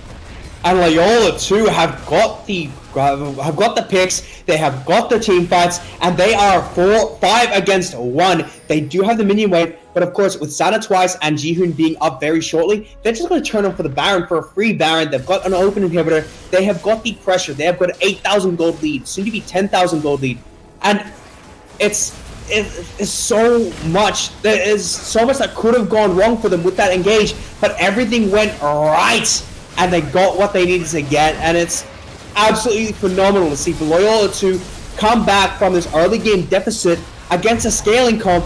And V Papa, you have been redeemed from that first game. You've been redeemed from that early game. You, my friend, are on fire right now. Exactly, and with the Baron buff on their hands, they will be losing the third Dragon, which, well, it's not the most ideal, but it's not the end of the world considering the Elder Dragon will be going down in favor of Mckinnon. So, I mean, there's the chance of contestation. The Dragon does eventually fall, but people are caught in the pit. Flash should almost instantly burn out of Chopper there. So, that's the Elder Dragon. There's a 2-Dragon Elder Dragon in favor of Mckinnon, but I don't think it's going to be enough. They don't have to fight them all. They can simply push the waves in, and that's all she wrote. Yep. So it does appear that it's like with the inhibitor down in the mid lane, it is pretty much a ZZ portal permanently there until the inhibitor respawns. They are going to have to match this top wave, which has been building up tremendously, but with the numbers advantage in the bot lane, they may just be able to push this in and apply pressure. It is a 4v5 though in favor of Mckinnon, so Loyola 2 have to be very careful, making sure they don't get caught out here, and they use their range and they use their Baron buff just to be able to apply pressure. As they have actually set Hot Dog Nuggets to match the top wave. He doesn't have a teleport, he doesn't have a massive amount of wave clear except for his E, the Riptide. So it's a bit of an interesting decision to send him there instead of Tyr. They want to try and force this fight here. They have the numbers advantage, but lovely Mikhail's, unfortunately, it's not going to be enough to save the Renekton. The Renekton is going to get shut down by the Soraka of all champions. Not most ideal as the Realm Hawk comes in. Unfortunately, Lucian is a little bit not where he needs to be. Taken out by the Jinx, so shutdown coming in. Oh, what's happening? Look at Azir! Azir is actually in the heart of their base. They need to recall now. That is 1 turret down. Yeah, sure, you have a double kill, but your base is in utter shambles, and LaPapa with the back door. The Emperor's Divide throwing them out there. He does get thrown away. I don't know if the camera's looking at that right now because I'm moving my camera regularly, but oh my god.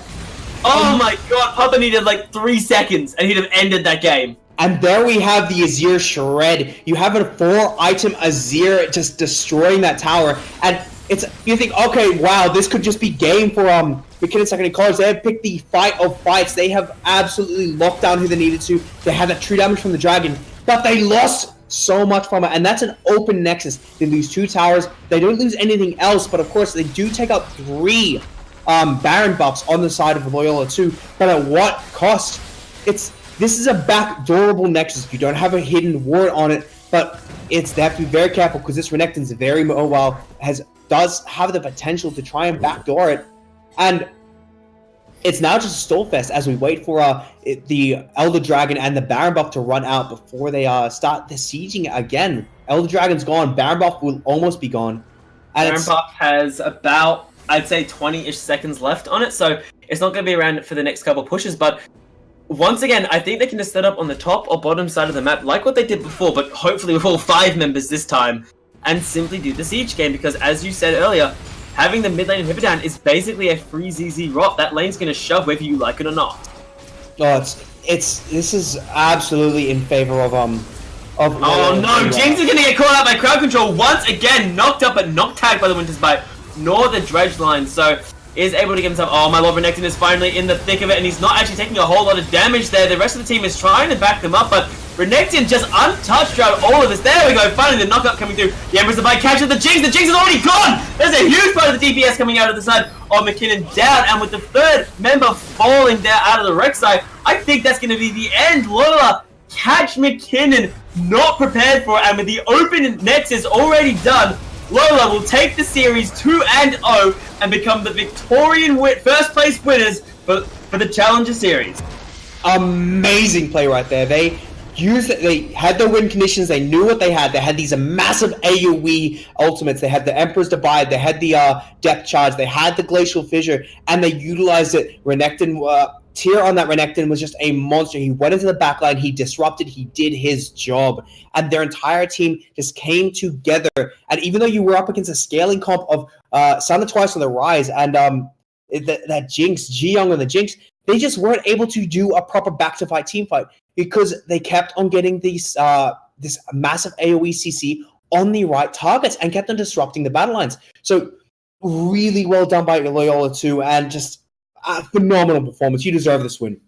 Definitely, they played it really, really well. Kept catching people out of position when they just weren't ready for it, and able to capitalize off the catches. Not just get the catches and then do nothing. They capitalized off it and took the game. But that is going to be it from us tonight, with Loyola 2 taking a 2-0 series to be the Victorian Challenger Series winners on the bottom half. Now, of course, that is congratulations for them, and that is going to be it for the first half of our casting tonight. Of course, do remember that there is a second half coming on tonight. I believe at 7 o'clock. We do have, let's have a quick look-see here. We do have the Western Australian Challenger bracket coming in, I believe, unless I'm horribly mistaken, so I do apologize. I have it up in front of me, and I instantly forgot the one I highlighted. So let's just have a quick double check here. So yep, so it's going to be the Western Australia Challenger bracket we'll be having at 7 o'clock. So guys, please don't go anywhere. We'll be back in hopefully only 15 minutes.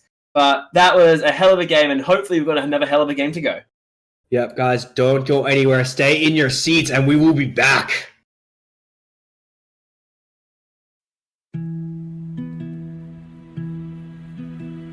The brisk, chilling air is calling, and out there we're free to run and jump and live so wildly.